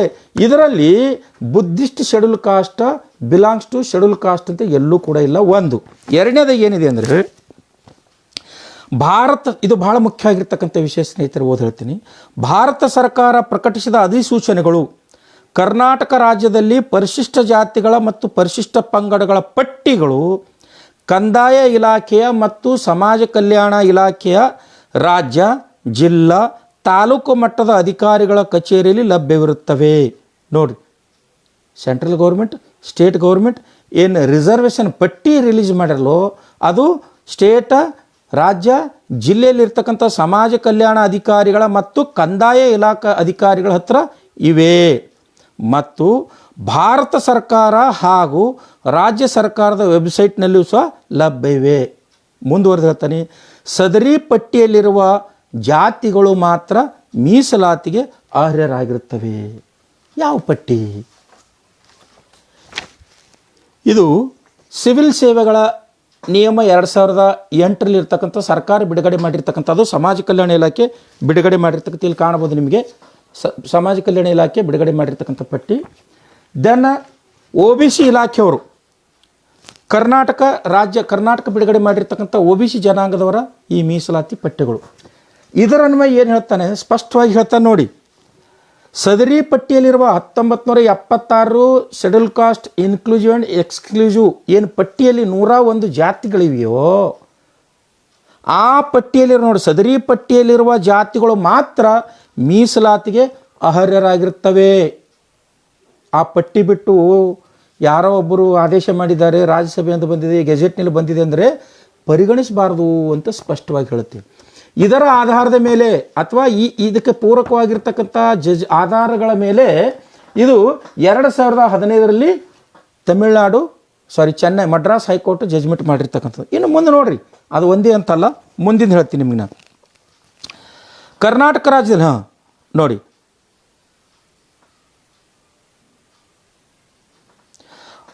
ಮೇಲ್ಕಂಡ ಕಾಯ್ದೆ ಅಡಿಯಲ್ಲಿ ಅಂದರೆ 1990ರ ಮೀಸಲಾತಿ ಕಾಯ್ದೆ ಅಡಿಯಲ್ಲಿ ನೋಡಿರಿ, ಮೇಲ್ಕಂಡ ಕಾಯ್ದೆ ಅಡಿಯಲ್ಲಿ ವಿವಿಧ ಖಾಸಗಿ ಸಂಘ ಸಂಸ್ಥೆಗಳು ಅವರ ಜಾತಿ ಅಭ್ಯರ್ಥಿಗಳಿಗೆ ಜಾತಿ ಪ್ರಮಾಣ ಪತ್ರಗಳನ್ನು ಪಡೆಯಲು ನೀಡಿದ ಗುರುತಿನ ಚೀಟಿಗಳಿಗೆ ಯಾವುದೇ ಮಾನ್ಯತೆ ಇರುವುದಿಲ್ಲ ಮತ್ತು ಗುರುತಿನ ಚೀಟಿಗಳನ್ನು ಪರಿಗಣಿಸುವಂತಿಲ್ಲ. ನೋಡಿ, ಕರ್ನಾಟಕದಲ್ಲಿ ಒಬ್ಬ ಭಂತೇಜಿನೂ ಕೂಡ, ಒಬ್ಬ ಪಬ್ಬಜಿ ಹಾಕಿರ್ತಕ್ಕಂಥ ವ್ಯಕ್ತಿನೂ ಕೂಡ ನಾನು ಇವರಿಗೆ ಧರ್ಮಾಂತರ ಮಾಡಿದ್ದೇನೆ, ದೀಕ್ಷಾ ಕೊಟ್ಟಿದ್ದೇನೆ ಅಂತಕ್ಕಂಥ ಪ್ರಮಾಣ ಪತ್ರ ಹಂಚ್ಕೋ ತಿರುಗಾಡ್ತಾ ಇದ್ದಾರೆ ಕರ್ನಾಟಕದಲ್ಲಿ. ರಿಜಿಸ್ಟ್ರೇಷನ್ ಇರದೇ ಇರತಕ್ಕಂಥ ಭಿಕ್ಕುಗಳು ಕೂಡ ಒಂದು ಪ್ರಮಾಣ ಪತ್ರವನ್ನು ಪ್ರಿಂಟ್ ಹಾಕಿ ದುಡ್ಡಿನ ಆಸೆಗಾಗಿ ಧರ್ಮಾಂತರ ಮಾಡಿವಿ ಅಂತೇಳಿ ಪ್ರಮಾಣ ಪತ್ರ ಹಂಚ್ತಾ ಇದ್ದಾರೆ. ಅಂಥ ಪ್ರಮಾಣ ಪತ್ರಗಳು ಕುರಿತು ಸರ್ಕಾರ ಹೆಂಗೆ ಸ್ಪಷ್ಟೀಕರಣ ಕೊಡ್ತದೆ ನೋಡಿ. ಮೀಸಲಾತಿ ಕಾಯ್ದೆ 1990ರ ತಿದ್ದುಪಡಿ ಅಧಿನಿಯಮ ಕಾಯ್ದೆಯಡಿಯಲ್ಲಿ ವಿವಿಧ ಖಾಸಗಿ ಸಂಘ ಸಂಸ್ಥೆಗಳು ಅವರ ಜಾತಿ ಅಭ್ಯರ್ಥಿಗಳಿಗೆ ಜಾತಿ ಪ್ರಮಾಣ ಪತ್ರಗಳನ್ನು ಪಡೆಯಲು ಕಾಸ್ಟ್ ಸರ್ಟಿಫಿಕೇಟ್ ತೋಲಕ ಅವ್ರೇನು ಮಾಡ್ತಾರೆ ಅಂದರೆ ಗುರುತಿನ ಚೀಟಿಗಳಿಗೆ ಯಾವುದೇ ಮಾನ್ಯತೆ ಇರುವುದಿಲ್ಲ. ನಾ ಬುದ್ಧಿಸ್ಟ್ ಶೆಡ್ಯೂಲ್ ಕಾಸ್ಟ್ ಅಂತ ಯಾರಾದರೂ ಕೊಟ್ರಂದರೆ ಅದು ಇನ್ವ್ಯಾಲಿಡ್ ಅಂತಕ್ಕಂಥದ್ದನ್ನು ಸರ್ಕಾರ ಹೇಳುತ್ತೆ. ಜೊತೆಗೆ ಮತ್ತು ಗುರುತಿನ ಚೀಟಿಗಳನ್ನು ಪರಿಗಣಿಸುವಂತಿಲ್ಲ. ನಾನು ಬುದ್ಧಿಸ್ಟ್ ಶೆಡ್ಯೂಲ್ ಕಾಸ್ಟ್ ಅಂತೇಳಿ ನನಗೆ ಯಾರಾದರೂ ಪ್ರಮಾಣ ಕೊಟ್ರಂದ್ರೆ ಅದನ್ನು ಪರಿಗಣಿಸಬಾರ್ದು ಅಂತಕ್ಕಂಥದ್ದು ಸರ್ಕಾರ ಆದೇಶ ಹೇಳುತ್ತೆ. ಇನ್ನೊಂದು, ಕೆಲವು ಪ್ರಕರಣಗಳಲ್ಲಿ ನೋಡಿ, ಇದು ತುಂಬ ಇಂಪಾರ್ಟೆಂಟ್ ಆಗಿರ್ತಕ್ಕಂಥದ್ದು. ಈಗೇನು ನಿನ್ನೆ ನೋಡಿದೆ, BSIದವರು ಜಾತಿ ಪ್ರಮಾಣ ಪತ್ರ ಮಕ್ಕಳ ದಾಖಲಾತಿಯಲ್ಲಿ ಬೌದ್ಧ ಮತ್ತು ಶೆಡ್ಯೂಲ್ ಕಾಸ್ಟ್ ಸೇರಿಸಿರಿ ಅಂತಕ್ಕಂಥದ್ದು ರಾಯಚೂರು DDP ಅವ್ರು ಮಾಡಿರ್ತಕ್ಕಂಥದ್ದು, ಕಲಬುರಗಿ DDP ಅವ್ರು ಮಾಡಿರ್ತಕ್ಕಂಥ ಆದೇಶಗಳು ನೋಡಿದೆ. ಅವಕ್ಕೆ ಸಂಬಂಧಪಟ್ಟಿರ್ತಕ್ಕಂಥ ವಿಷಯಕ್ಕೆ ಸರ್ಕಾರ, ಅದು ಸಮಾಜ ಕಲ್ಯಾಣ ಇಲಾಖೆ ಜಾತಿ ಮತ್ತು ಧರ್ಮವನ್ನು ನಿರ್ಧಾರ ಮಾಡ್ತಕ್ಕಂಥ ಅಥವಾ ಗುರುತಿಸ್ತಕ್ಕಂಥ ಅಥವಾ ಸಿಂಧುತ್ವವನ್ನು ಕೊಡ್ತಕ್ಕಂಥ ಇಲಾಖೆ 2018 ಮಾರ್ಚ್ 21ರಲ್ಲಿ ಮಾಡಿರ್ತಕ್ಕಂಥ ಆದೇಶದ ಖಂಡಿಕೆ 5, ಆ ಖಂಡಿಕೆ 5ರಲ್ಲಿ ತುಂಬ ಇಂಪಾರ್ಟೆಂಟಾಗಿ ಹೇಳ್ತಾರೆ. ಏನಂದರೆ, ಕೆಲವು ಪ್ರಕರಣಗಳಲ್ಲಿ ಶಾಲಾ ದಾಖಲಾತಿಗಳಲ್ಲಿ ಅಭ್ಯರ್ಥಿಗಳ ಜಾತಿ ಹೆಸರನ್ನು ಬದಲಾವಣೆ ನೋಡಿ, ಶಾಲಾ ದಾಖಲಾತಿಗಳಲ್ಲಿ ಅಭ್ಯರ್ಥಿ ಜಾತಿ ಹೆಸರನ್ನು ಬದಲಾವಣೆ ತಿದ್ದುಪಡಿ ಮಾಡಲು ತಹಶೀಲ್ದಾರರು, ವಿಭಾಗಾಧಿಕಾರಿಗಳು, ಜಿಲ್ಲಾಧಿಕಾರಿಗಳಿಗೆ ಮನವಿ ಸಲ್ಲಿಸಿದ್ದು. ನೋಡ್ರಿ, ತಹಶೀಲ್ದಾರ್ಗ, DC ಅವರಿಗೆ, RC ಅವರಿಗೆ ಅರ್ಜಿ ಸಲ್ಲಿಸ್ತಾ ಇದ್ದಾರೆ. ಇವುಗಳನ್ನು ಸದರಿ ಅಧಿಕಾರಿಗಳು ಪರಿಗಣಿಸಿ ತಿದ್ದುಪಡಿ ಮಾಡಿದ ಸಂದರ್ಭಗಳು ಇದೆ ಎಂದು ತಿಳಿದು ಬಂದಿರುತ್ತದೆ. ಇಲ್ಲಿ ಮಾಡಿರಲ್ಲ ಆದೇಶ, ಜಿಲ್ಲಾಧಿಕಾರಿಗಳು, ಕಲಬುರಗಿ ಜಿಲ್ಲಾಧಿಕಾರಿಗಳು ಆದೇಶ ಮಾಡಿರಲ್ಲ. ಏನಂದರೆ ಬುದ್ಧಿಸ್ಟ್ ಶೆಡ್ಯೂಲ್ ಕಾಸ್ಟ್ ಕೊಡ್ರಿ ಅಂತೇಳಿ ಇದು ಆದೇಶ ಮಾಡಿರಲ್ಲ. ಅದಕ್ಕೆ ಸಂಬಂಧಪಟ್ಟಂಗೆ ಸರ್ಕಾರ ಸ್ಪಷ್ಟೀಕರಣ ಕೊಡ್ತದೆ. ಸದರಿ ಅಧಿಕಾರಿಗಳು ಪರಿಗಣಿಸಿ ತಿದ್ದುಪಡಿ ಮಾಡಿದ ಸಂದರ್ಭಗಳಿವೆ ಎಂದು ತಿಳಿದು ಬಂದಿರ್ತದೆ. ಮೇಲ್ಕಂಡ ಮೀಸಲಾತಿ ಕಾಯ್ದೆಯಡಿಯಲ್ಲಿ ಜಾತಿ ಪ್ರಮಾಣ ಪತ್ರಗಳನ್ನು ನೀಡುವ ತಹಶೀಲ್ದಾರರು, ಉಪವಿಭಾಗಾಧಿಕಾರಿಗಳು, ಜಿಲ್ಲಾಧಿಕಾರಿಗಳು ಶಾಲಾ ದಾಖಲೆಗಳಲ್ಲಿ ಜಾತಿಗಳನ್ನು ತಿದ್ದುಪಡಿ ಮಾಡುವ ಅಧಿಕಾರ ಹೊಂದಿರುವುದಿಲ್ಲ. ಇದರ ಅರ್ಥ ಜಾತಿ ತಿದ್ದುಪಡಿ ಮಾಡ್ತಕ್ಕಂಥ ನೋಡಿ ಹೇಳ್ತಾರೆ ಇಲ್ಲಿ, ಮೇಲ್ಕಂಡ ಮೀಸಲಾತಿ ಕಾಯ್ದೆ ಅಡಿಯಲ್ಲಿ ಜಾತಿ ಪ್ರಮಾಣ ಪತ್ರಗಳು ನೀಡುವ ತಹಶೀಲ್ದಾರರು, ಉಪವಿಭಾಗಾಧಿಕಾರಿಗಳು, ಜಿಲ್ಲಾಧಿಕಾರಿಗಳು ಶಾಲಾ ದಾಖಲೆಗಳಲ್ಲಿ ಜಾತಿಗಳನ್ನು ತಿದ್ದುಪಡಿ ಮಾಡುವ ಅಧಿಕಾರ ಹೊಂದಿರುವುದಿಲ್ಲ. ಡಿ ಸಿ ಆಗಲಿ, ತಹಶೀಲ್ದಾರ್ ಆಗಲಿ, ಆರ್ ಸಿ ಆಗಲಿ ಜಾತಿಯನ್ನು ತಿದ್ದುಪಡಿ ಮಾಡ್ತಕ್ಕಂಥ ಶಾಲಾ ದಾಖಲೆಗಳಲ್ಲಿ ತಿದ್ದುಪಡಿ ಮಾಡ್ತಕ್ಕಂಥ ಅಧಿಕಾರ ಇವರಿಗಿಲ್ಲ. ಅಂದರೆ ನಮ್ಮ ಕಮಿಷನರ್ಗೂ ಕೂಡ ಇಲ್ಲ ಅಂತ ಅರ್ಥ. ಮುಂದೆ ಹೇಳ್ತಾರೆ, ಏಕೆಂದರೆ ಈ ಅಧಿಕಾರಿಗಳು ಸ್ವತಂತ್ರವಾಗಿ ವಿಚಾರಣೆ ನಡೆಸಿ ಮೇಲ್ಕಂಡ ಕಾಯ್ದೆಯಂತೆ ಜಾತಿ ಪ್ರಮಾಣ ಪತ್ರಗಳನ್ನು ನೀಡಬೇಕಾಗಿರುವುದರಿಂದ ಅಂಥ ಅಧಿಕಾರಿಗಳು ಶಾಲಾ ದಾಖಲಾತಿಗಳು ತಿದ್ದುಪಡಿ ಮಾಡೋದು ಸರಿಯಲ್ಲವೆಂದು ಈ ಬಗ್ಗೆ ಸರ್ಕಾರದ ಆದೇಶ ಸಂಖ್ಯೆ 93 SAD 2017 ದಿನಾಂಕ 6/9/2017 ಸ್ಪಷ್ಟಪಡಿಸಿದೆ. ಅಂದರೆ ಶಾಲಾ ದಾಖಲೆಗಳಲ್ಲಿ ಕಾಸ್ಟನ್ನು ತಿದ್ದುಪಡಿ ಮಾಡ್ಲಿಕ್ಕೆ ಡಿ ಸಿಗಾಗಲಿ, ತಹಶೀಲ್ದಾರ್ಗಾಗಲಿ, ಆರ್ ಸಿಗಾಗಲಿ ಅಧಿಕಾರ ಇಲ್ಲ ಅಂತಕ್ಕಂಥದ್ದು ಈ ಆದೇಶದಲ್ಲಿ ತಿದ್ದುಪಡಿ ಮಾಡ್ತಾರೆ. ಮುಂದುವರೆದು ಹೇಳ್ತಾರೆ, ಕಂಡೀಷನ್ ನಂಬರ್ 5 ಅಥವಾ ಸ್ಪಷ್ಟೀಕರಣ 6ರಲ್ಲಿ ಹೇಳ್ತಾರೆ ಏನಂದರೆ, ಸಮಾಜ ಕಲ್ಯಾಣ ಇಲಾಖೆಯಿಂದಲೇ ಜಾತಿ ಪ್ರಮಾಣ ಪತ್ರಗಳು, ಸಿಂಧುತ್ವ ಪ್ರಮಾಣ ಪತ್ರಗಳ ಬಗ್ಗೆ ಸ್ಪಷ್ಟೀಕರಣ ಇತ್ಯಾದಿ ಅವಶ್ಯಕತೆ ಇದ್ದಲ್ಲಿ ಸಮಾಜ ಕಲ್ಯಾಣ ಇಲಾಖೆಯಿಂದಲೇ ನೀಡಬೇಕಾಗಿದೆ ಮತ್ತು ಸಮಾಜ ಕಲ್ಯಾಣ ಇಲಾಖೆಯಿಂದ ನೀಡುವ ಸುತ್ತೋಲೆ, ಆದೇಶ, ಸ್ಪಷ್ಟೀಕರಣಗಳಂತೆ ಕ್ರಮ ಜರುಗಿಸಬಹುದೇ ಹೊರತು ಕಂದಾಯ ಇಲಾಖೆ ಸೇರಿದಂತೆ ಇತರೆ ಯಾವುದೇ ಇಲಾಖೆಯಿಂದ, ನೋಡ್ರಿ, ಕಂದಾಯ ಇಲಾಖೆ ಸೇರಿದಂತೆ ಇತರೆ ಯಾವುದೇ ಇಲಾಖೆಯಿಂದ ನೀಡುತ್ತಿರುವ ನಿರ್ದೇಶನ, ಆದೇಶಗಳಂತೆ ಕ್ರಮ ಜರುಗಿಸತಕ್ಕದ್ದಲ್ಲ. ಅಂದರೆ ಸಮಾಜ ಕಲ್ಯಾಣ ಇಲಾಖೆ ಹೊರತುಪಡಿಸಿ ಡಿ ಸಿ ಅವರಾಗಲಿ, ಆರ್ ಸಿ ಆಗಲಿ, ತಹಶೀಲ್ದಾರ್ ಆಗಲಿ, ಅಸಿಸ್ಟೆಂಟ್ ಕಮಿಷನರ್ ಆಗಲಿ, ಎಜುಕೇಷನ್ ಕಮಿಷನರ್ ಆಗಲಿ, DDP ಆಗಲಿ ಇವರು ಜಾತಿಯನ್ನು ಸೇರಿಸ್ತಕ್ಕಂಥದ್ದು, ತೆಗಿತಕ್ಕಂಥದ್ದು, ಆದೇಶ ಮಾಡಲಿಕ್ಕೆ ಇವರಿಗೆ ಅಧಿಕಾರ ಇಲ್ಲ ಅಂತಕ್ಕಂಥದ್ದನ್ನು ಸರ್ಕಾರ ಕಂಡೀಷನ್ ನಂಬರ್ 6ರಲ್ಲಿ ಹೇಳುತ್ತೆ. ಮುಂದೆ ಕಂಡೀಷನ್ ಸ್ಪಷ್ಟೀಕರಣ 7ರಲ್ಲಿ ಏನು ಹೇಳ್ತಂದರೆ, ಕೆಲವು ಪ್ರಕರಣಗಳಲ್ಲಿ ಜಾತಿ ಮತ್ತು ಜಾತಿ ಪ್ರಮಾಣ ಪತ್ರಗಳ ಬಗ್ಗೆ ಸ್ಥಳೀಯ ಸಂಘ ಸಂಸ್ಥೆಗಳು ನೀಡಿದ ಮನವಿಗಳ ಆಧಾರದ ಮೇಲೆ, ನೋಡಿರಿ, ಕೆಲವು ಸಂಘ ಸಂಸ್ಥೆಗಳು ಜಾತಿ ಪ್ರಮಾಣ ಪತ್ರಗಳ ಬಗ್ಗೆ ಕೆಲವು ಸಂಘ ಸಂಸ್ಥೆಗಳು ನೀಡಿರ್ತಕ್ಕಂಥ ಮನವಿಗಳಿಗೆ ಸಂಬಂಧಪಟ್ಟಂಗೆ ಉತ್ತರ ಕೊಡ್ತಾನೆ. ಏನಂದರೆ, ನೀಡಿದ ಮನವಿಗಳ ಆಧಾರದ ಮೇಲೆ ಪ್ರಾದೇಶಿಕ ಆಯುಕ್ತರು ಅಂದರೆ ಆರ್ ಸಿ ಅವರಾಗಲಿ, ಜಿಲ್ಲಾಧಿಕಾರಿಗಳು, ನಿರ್ದೇಶಕರು, ಅಟಲ್ಜಿ ಜನಸ್ನೇಹಿ ಕೇಂದ್ರ ಮತ್ತು ತಹಶೀಲ್ದಾರ್ಗಳಿಗೆ ಜಾತಿ ಪ್ರಮಾಣ ಪತ್ರಗಳ ಬಗ್ಗೆ ಯಾವುದೇ ಸುತ್ತೋಲೆ, ನಿರ್ದೇಶನಗಳು ನೀಡಲು ಮೇಲ್ಕಂಡ ಮೀಸಲಾತಿ ಕಾಯ್ದೆ ಅಡಿಯಲ್ಲಿ ಅವಕಾಶ ಇರುವುದಿಲ್ಲ. ನೋಡ್ರಿ, ಡಿ ಸಿ ಅವರು ಮಾಡೋದು ಇನ್ವ್ಯಾಲಿಡ್, ಕಮಿಷನರ್ ಮಾಡಿದ್ದು ಇನ್ವ್ಯಾಲಿಡ್, ಇದು ಅಟಲ್ಜಿ ಸ್ನೇಹಿದವರು ಮಾಡಿರ್ತಕ್ಕಂಥದ್ದು ಇನ್ವ್ಯಾಲಿಡ್. ಈ ಎಲ್ಲ ಸುತ್ತೋಲೆಗಳು ಕೂಡ ಇನ್ವ್ಯಾಲಿಡ್ ಅಂತಕ್ಕಂಥದ್ದನ್ನು 2017ರಲ್ಲಿ ಸೆಪ್ಟೆಂಬರ್ 6ರಂದು ಮೀಸಲಾತಿಗೆ ಸಂಬಂಧಪಟ್ಟಂಗೆ ಸಮಾಜ ಕಲ್ಯಾಣ ಇಲಾಖೆಯವರು ನೀಡಿರ್ತಕ್ಕಂಥ ಸ್ಪಷ್ಟೀಕರಣ. ಇವ್ರು ಯಾರಿಗೂ ಕೂಡ ಅಧಿಕಾರ ಇಲ್ಲ, ಆ ಸುತ್ತೋಲೆಗಳೆಲ್ಲ ಇನ್ವ್ಯಾಲಿಡ್ ಅಂತಕ್ಕಂಥದ್ದು. ಇನ್ನು ಕೇಳಿ, ಮುಂದೆ ಇನ್ನೊಂದು 4 ವಿಷಯ ಇವೆ. ನಿರ್ದೇಶನಗಳು ನೀಡಲು ಮೇಲ್ಕಂಡ ಮೀಸಲಾತಿ ಕಾಯ್ದೆಯಲ್ಲಿ ಯಾವುದೇ ಅಧಿಕಾರವಿರುವುದಿಲ್ಲ. ಕಾರಣ, ಈ ಅಧಿಕಾರಿಗಳು ಅಧೀನ ಅಧಿಕಾರಿಗಳಿಗೆ ನಿರ್ದೇಶನ ನೀಡುವ ಮುನ್ನ ಸರ್ಕಾರದ ಸಮಾಜ ಕಲ್ಯಾಣ ಇಲಾಖೆಯಿಂದ ಸ್ಪಷ್ಟ ಅಭಿಪ್ರಾಯ ಪಡೆಯತಕ್ಕದ್ದು. ಅಂದರೆ D C, R C, Atalji ಜನಸ್ನೇಹಿ ಆಗಿರ್ಬೋದು, ಯಾವುದೇ ಇಲಾಖೆ ಮೇಲಾಧಿಕಾರಿಗಳಾಗಿರ್ಬೋದು, ಬುದ್ಧಿಸ್ಟ್ ಶೆಡ್ಯೂಲ್ ಕಾಸ್ಟ್ ಅಂತೇಳಿ ಸೇರಿಸ್ತಕ್ಕಂಥ ಪೂರ್ವದಲ್ಲಿ 2018ರ ಈ ಸೋಷಲ್ ವೆಲ್ಫೇರ್ ಡಿಪಾರ್ಟ್ಮೆಂಟಿನ ಈ ಆದೇಶ ಪಾಲನೆ ಮಾಡಬೇಕು, ಇಲಾಖೆ ಅಧಿಕಾರಿಗಳು ಕಂಡು ಈ ಆದೇಶದ ಪ್ರತಿ ಪಡೆದು ಕ್ರಮ ಜರುಗಿಸಬೇಕು ಅಂತಕ್ಕಂಥ ಸ್ಪಷ್ಟವಾಗಿ ನಿರ್ದೇಶನ ನೀಡಿದ್ದಾರೆ. ಇದರ ಅರ್ಥ ಅಟಲ್ಜಿ ಸ್ನೇಹದಾಗಿರ್ಬೋದು, ಡಿ ಸಿ ಅವರಾಗಿರ್ಬೋದು ಮತ್ತು ಎಜುಕೇಷನ್ ಕಮಿಷನರ್ ಮಾಡಿರ್ತಕ್ಕಂಥ ಸುತ್ತೋಲೆ ಆಗಿರ್ಬೋದು, ಇವು ಮೂರು ಕೂಡ ಇನ್ವ್ಯಾಲಿಡ್ ಅಂತಕ್ಕಂಥದ್ದು ಸರ್ಕಾರಿ ಆದೇಶ ಹೇಳುತ್ತೆ.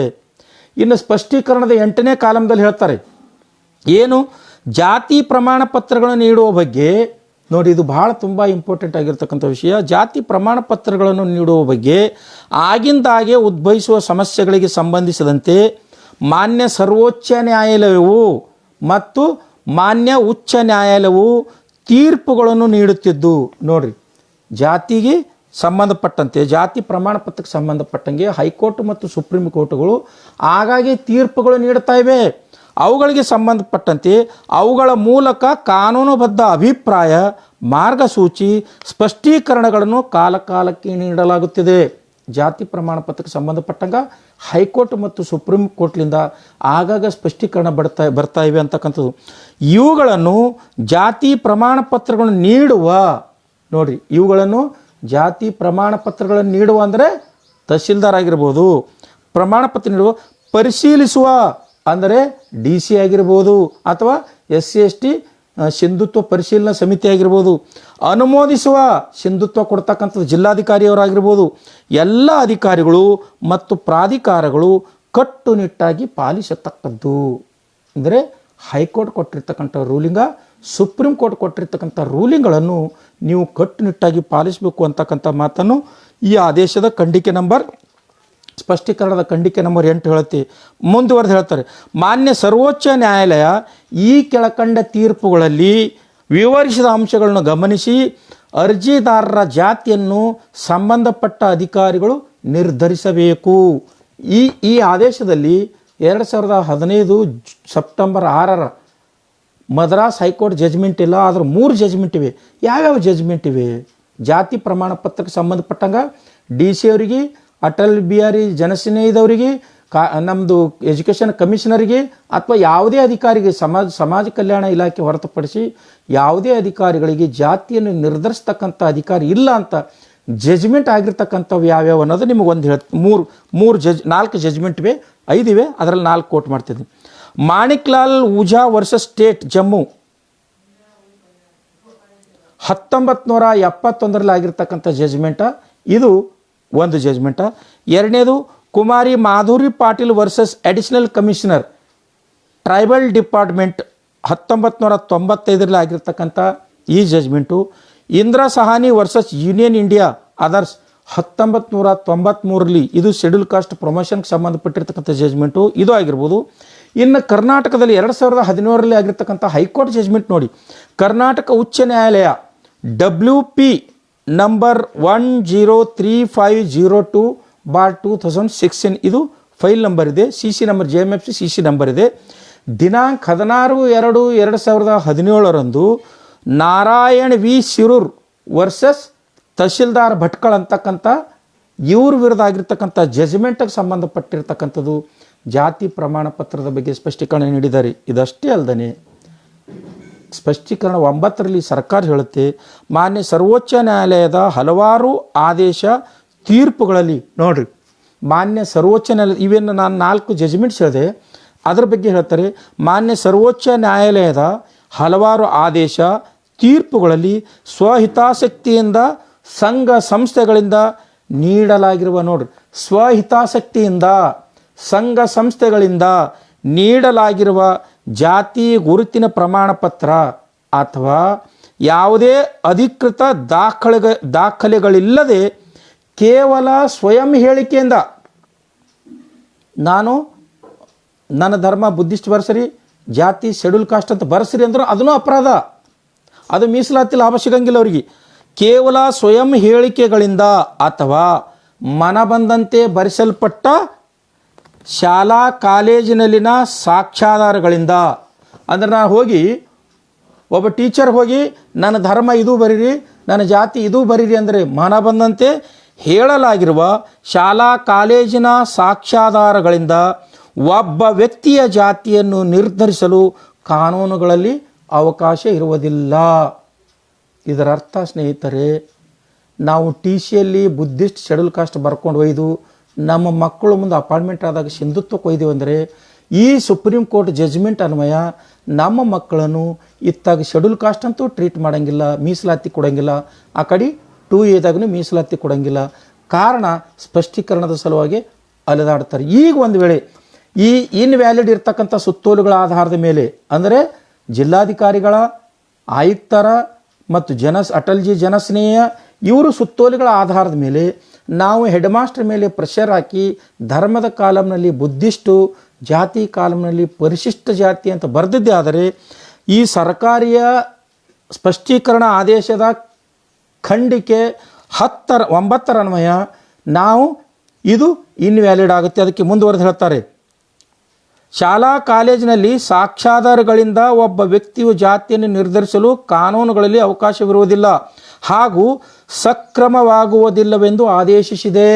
ಹೆಡ್ ಮಾಸ್ಟರ್ ನಾವು ಏನೂ ಇರಲಾರ್ದು ಯಾರ್ದೋ ಬುದ್ಧಿಸ್ಟ್ ಸರ್ಟಿಫಿಕೇಟ್ ಕೊಟ್ಟು ಯಾರೋ ಒಬ್ಬ ಭಂತೇಜಿ ಕೊಟ್ಟಾರ ತಿಳಿದು ಆ ಬುದ್ಧಿಸ್ಟ್ ಸರ್ಟಿಫಿಕೇಟ್ ಒಯ್ದು ಬುದ್ಧಿಸ್ಟ್ ಶೆಡ್ಯೂಲ್ ಕಾಸ್ಟ್ ಅಂತ ನಾವು ಬರೆಸ್ತೀವಂದರೆ ಅದು ಸಕ್ರಮವಾಗುವುದಿಲ್ಲ ಅಂತಕ್ಕಂಥದ್ದು ಸ್ಪಷ್ಟವಾಗಿ ಹೇಳ್ತಾರೆ. ಆದ್ದರಿಂದ ಲಿಖಿತ ಸಾಕ್ಷ್ಯಾಧಾರಗಳ ಜೊತೆಗೆ ಆಯಾ ವ್ಯಕ್ತಿಗಳ ಬಗ್ಗೆ ಅವರ ಮೂಲ ಗ್ರಾಮಗಳಲ್ಲಿ ವಿಚಾರಣೆ ನಡೆಸಿ ಹೇಳಿಕೆಯನ್ನು ಪಡೆದು ಅವಶ್ಯಕತೆ ಇದ್ದಲ್ಲಿ ಕಾಯ್ದೆ ಅಡಿಯಲ್ಲಿ ಪ್ರತ್ಯಾಯೋಜಿಸಲಾಗಿರುವ ಅಧಿಕೃತ ಅಧಿಕಾರಿಗಳಿಂದ ಸ್ಥಳ ತನಿಖೆಯನ್ನು ಪಂಚನಾಮೆಯನ್ನು ಮಾಡಿಸಿ ಅರ್ಜಿದಾರರಿಗೆ ಪಾಟಿ ಸವಾಲಿಗೆ ಅವಕಾಶ ಕೊಟ್ಟು ಎಲ್ಲ ಸತ್ಯಾಂಶಗಳೊಂದಿಗೆ ಜಾತಿಯನ್ನು ನಿರ್ಧರಿಸಬೇಕಾಗುತ್ತದೆ. ಇದು ಯಾಕೆ ಸ್ಪಷ್ಟತೆ ಕೊಡ್ತಾ ಇದ್ದಾರೆ ಸ್ನೇಹಿತರೆ? ಈ 2002ರ ರಿಸರ್ವೇಷನ್ ಇನ್ ಅಪಾಯಿಂಟ್ಮೆಂಟ್ ಇದು OBC ಜನಾಂಗದವರಿಗೆ ಕೊಟ್ಟಿರ್ತಕ್ಕಂಥ ಈ ಮೀಸಲಾತಿ ಪತ್ರ 2002 ಏಪ್ರಿಲ್ 11ನೇ ತಾರೀಕು ದಿವಸ ಕರ್ನಾಟಕ ಸರ್ಕಾರ ಹೊರಡಿಸಿರ್ತಕ್ಕಂಥದ್ದು. ಈ ಹೊರಡಿಸಿರ್ತಕ್ಕಂಥ ಈ ಪತ್ರದಲ್ಲಿ ಕಾಲಮ್ ನಂಬರ್ ಪ್ರವರ್ಗ 2A ಕಾಲಮ್ ನಂಬರ್ 9ರಲ್ಲಿ ಬುದ್ಧಿಸ್ಟ್ OBC ಅಂತಕ್ಕಂಥದ್ದು ದಾಖಲೀಕರಣ ಮಾಡಿದ್ದಾರೆ. ಇದರಲ್ಲಿ ಸ್ಪಷ್ಟವಾಗಿದೆ 2A ಬುದ್ಧಿಸ್ಟ್ 2A ಅಂತಕ್ಕಂಥ ಇದರಲ್ಲಿದೆ. ಆದರೆ 1976ರಲ್ಲಿ ಬಿಡುಗಡೆ ಮಾಡಿರ್ತಕ್ಕಂಥ ಶೆಡ್ಯೂಲ್ ಕಾಸ್ಟ್ ಲಿಸ್ಟ್ನ 101ರಲ್ಲಿ ಬುದ್ಧಿಸ್ಟ್ ಶೆಡ್ಯೂಲ್ ಕಾಸ್ಟ್ ಅಥವಾ ನ್ಯೂ ಬುದ್ಧಿಸ್ಟ್ ಅಂತಕ್ಕಂಥದ್ದು ಕಾಲಮ್ ಇಲ್ಲ. ಇದರ ಅರ್ಥ ಈ ಸುಪ್ರೀಂ ಕೋರ್ಟ್ ಆದೇಶದ ಅನ್ವಯ ಅದು ಅನೂರ್ಜಿತಗೊಳ್ಳುತ್ತದೆ, ಸಕ್ರಮವಾಗುವುದಿಲ್ಲ ಅಂತಕ್ಕಂಥ ಮಾತನ್ನು ಇದನ್ನು ಹೇಳ್ತಾರೆ. ಕೊನೆಯದಾಗಿ ಒಂದು ಅಂಶವನ್ನು ಹೇಳಿ ನಾನು ಮುಕ್ತಾಯ ಬರ್ತೀನಿ ಸ್ನೇಹಿತರೆ. ಈ ಸರ್ಕಾರದ ಸ್ಪಷ್ಟೀಕರಣದ ಖಂಡಿಕೆ 11ರಲ್ಲಿ ಆದಾಗ್ಯೂ ನೋಡ್ರಿ ಅವ್ರು ಹೇಳ್ತಾರೆ, ಆದಾಗ್ಯೂ ಜಾತಿ ಪ್ರಮಾಣ ಪತ್ರ ಪ್ರಕರಣಗಳನ್ನು ಇತ್ಯರ್ಥಪಡಿಸುವ ಕೆಲವೊಂದು ಸಂದರ್ಭಗಳಲ್ಲಿ ಸಂಬಂಧಪಟ್ಟ ಅಧಿಕಾರಿಗಳು ಕಾಯ್ದೆಯ ಅಡಿಯಲ್ಲಿ ಅವರುಗಳಿಗೆ ನಿರ್ದಿಷ್ಟವಾಗಿ ಪ್ರತ್ಯಾಯೋಜಿಸಲಾಗಿರುವ ಅಧಿಕಾರ ಮತ್ತು ಕರ್ತವ್ಯ ವ್ಯಾಪ್ತಿಯನ್ನು ಮೀರಿ ಅವರು ತೆಗೆದುಕೊಳ್ಳಲಾಗಿರುವ ತೀರ್ಮಾನಗಳನ್ನು ಮಾನ್ಯ ಕರ್ನಾಟಕ ಉಚ್ಚ ನ್ಯಾಯಾಲಯವು ಹಲವಾರು ತೀರ್ಪುಗಳ ಮೂಲಕ ಅವುಗಳನ್ನು ರದ್ದುಪಡಿಸುವುದರ ಜೊತೆಗೆ ಕಾನೂನುಬದ್ಧ ಅಭಿಪ್ರಾಯ, ಮಾರ್ಗಸೂಚಿ ಮತ್ತು ಸ್ಪಷ್ಟೀಕರಣಗಳನ್ನು ಹೊರಡಿಸಿರುತ್ತದೆ ಎಂಬುದನ್ನು ಸಂಬಂಧಪಟ್ಟ ಎಲ್ಲ ಅಧಿಕಾರಿಗಳ ಗಮನಕ್ಕೆ ಈ ಮೂಲಕ ತರಲಾಗುತ್ತದೆ. ನೋಡಿ ಸ್ನೇಹಿತರೆ, ಸರ್ಕಾರ ಹೊರಡಿಸಲಾಗಿರ್ತಕ್ಕಂಥ ಈ 2018 ಮಾರ್ಚ್ 21ನೇ ಆದೇಶದಲ್ಲಿ ಸ್ಪಷ್ಟೀಕರಣ ಇದೆ.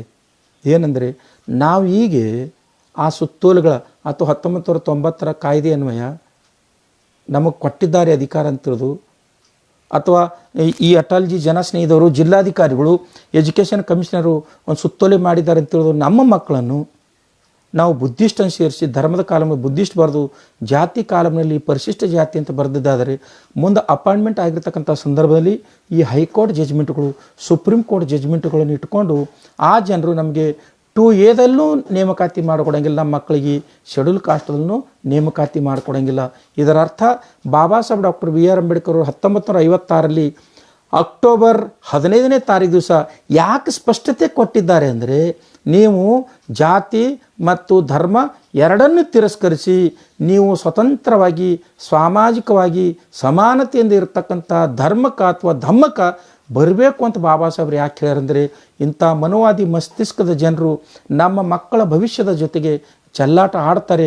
ಅದಕ್ಕಾಗಿ ಸ್ನೇಹಿತರೆ, ದಯವಿಟ್ಟು ನೀವು ಬುದ್ಧಿಸ್ಟ್ ಆಗಬೇಕು ಅಂತ ಏನಾದರೂ ನೀವು ನಿರ್ಧಾರ ಮಾಡಿದ್ದೆ ಆದರೆ ನೀವು ಪ್ಯೂರ್ ಬುದ್ಧಿಸ್ಟ್ ಆಗ್ರಿ. ಧರ್ಮನ ಬುದ್ಧಿಷ್ಟ, ಜಾತಿನೂ ಕೂಡ ಬುದ್ಧಿಸ್ಟ್ ಅಂತಕ್ಕಂಥದ್ದು ನೀವು ಮನವರಿಕೆ ಮಾಡ್ಕೊಳ್ಳಿ. ಜಾತಿನೇ ಇಲ್ಲ ಅಂದಮೇಲೆ ಆ ಜಾತಿ ಪ್ರಶ್ನೆನೇ ಬರೋಂಗಿಲ್ಲ. ಬೌದ್ಧ ಧರ್ಮದಲ್ಲಿ ಜಾತಿನೇ ಇಲ್ಲ. ಅದಕ್ಕಾಗಿ ನಾವು ಆದರೆ ನೀವು ನಿಜವಾದ ಪ್ಯೂರ್ ಬುದ್ಧಿಸ್ಟ್ ಆಗ್ರಿ. ಅದರಲ್ಲಿ ನಿಮಗೆ 2A ರಿಸರ್ವೇಷನ್ ಸಿಗ್ತದೆ. ಇಲ್ಲದೆ ಹೋದರೆ ನೀವು ಎಲ್ಲಿವರೆಗೆ ಮೀಸಲಾತಿ ಲಾಭ ಉಣಬೇಕು ಅಂತ ಅನಿಸ್ತದೋ ಅಲ್ಲಿವರೆಗೆ ನೀವು ಇರ್ತಕ್ಕಂಥ ಸ್ಥಳದಲ್ಲಿ ಇರಿ. ಇದು ನಾನು ಹೇಳ್ತಲ್ಲ, ಬಾಬಾ ಸಾಹೇಬ್ ಡಾಕ್ಟರ್ BR ಅಂಬೇಡ್ಕರ್ ಅವರು ತಥಾಗತ ಗೌತಮ ಬುದ್ಧರು ಹೇಳಿರ್ತಕ್ಕಂಥದ್ದು. ಅದಕ್ಕಾಗಿ ಸ್ನೇಹಿತರೆ, ನಿಮಗೆ ಕಳಕಳಿಯು ಮನವಿ ಮಾಡ್ಕೋತಾ ಇದ್ದೀನಿ, ಯಾವುದೋ ಒಂದು ಹೊಂಬತನಕ್ಕೆ ಬಿದ್ದುಬಿಟ್ಟು ಆ BR ಕಡೆಯಿಂದ DDP ಕಡೆಯಿಂದ ಒಂದೊಂದು ಸುತ್ತೋಲೆ ಮಾಡಿಸಿ ನೀವು ಶಾಲಾ ದಾಖಲಾತಿಗಳಲ್ಲಿ ಮಕ್ಕಳನ್ನು ನಿಮ್ಮ ಮಕ್ಕಳನ್ನು ಸೇರಿಸಿದ್ದೆ ಆದರೆ ಒಬ್ಬ IAS IPS ಆಗ್ತಕ್ಕಂಥ ವಿದ್ಯಾರ್ಥಿಯನ್ನು, ಒಬ್ಬ KS ತಹಸೀಲ್ದಾರ್ ಆಗ್ತಕ್ಕಂಥ DSP ಆಗ್ತಕ್ಕಂಥ ವಿದ್ಯಾರ್ಥಿಯನ್ನು ನಾವು ಅವರ ಭಾವಿ ಭವಿಷ್ಯವನ್ನು ಹೀಗೆ ಚಿವುಟದಂಗೆ ಆಗುತ್ತೆ. ಅದಕ್ಕೆ ನಮ್ಮದು ಸ್ಪಷ್ಟತೆ ಇರಲಿ.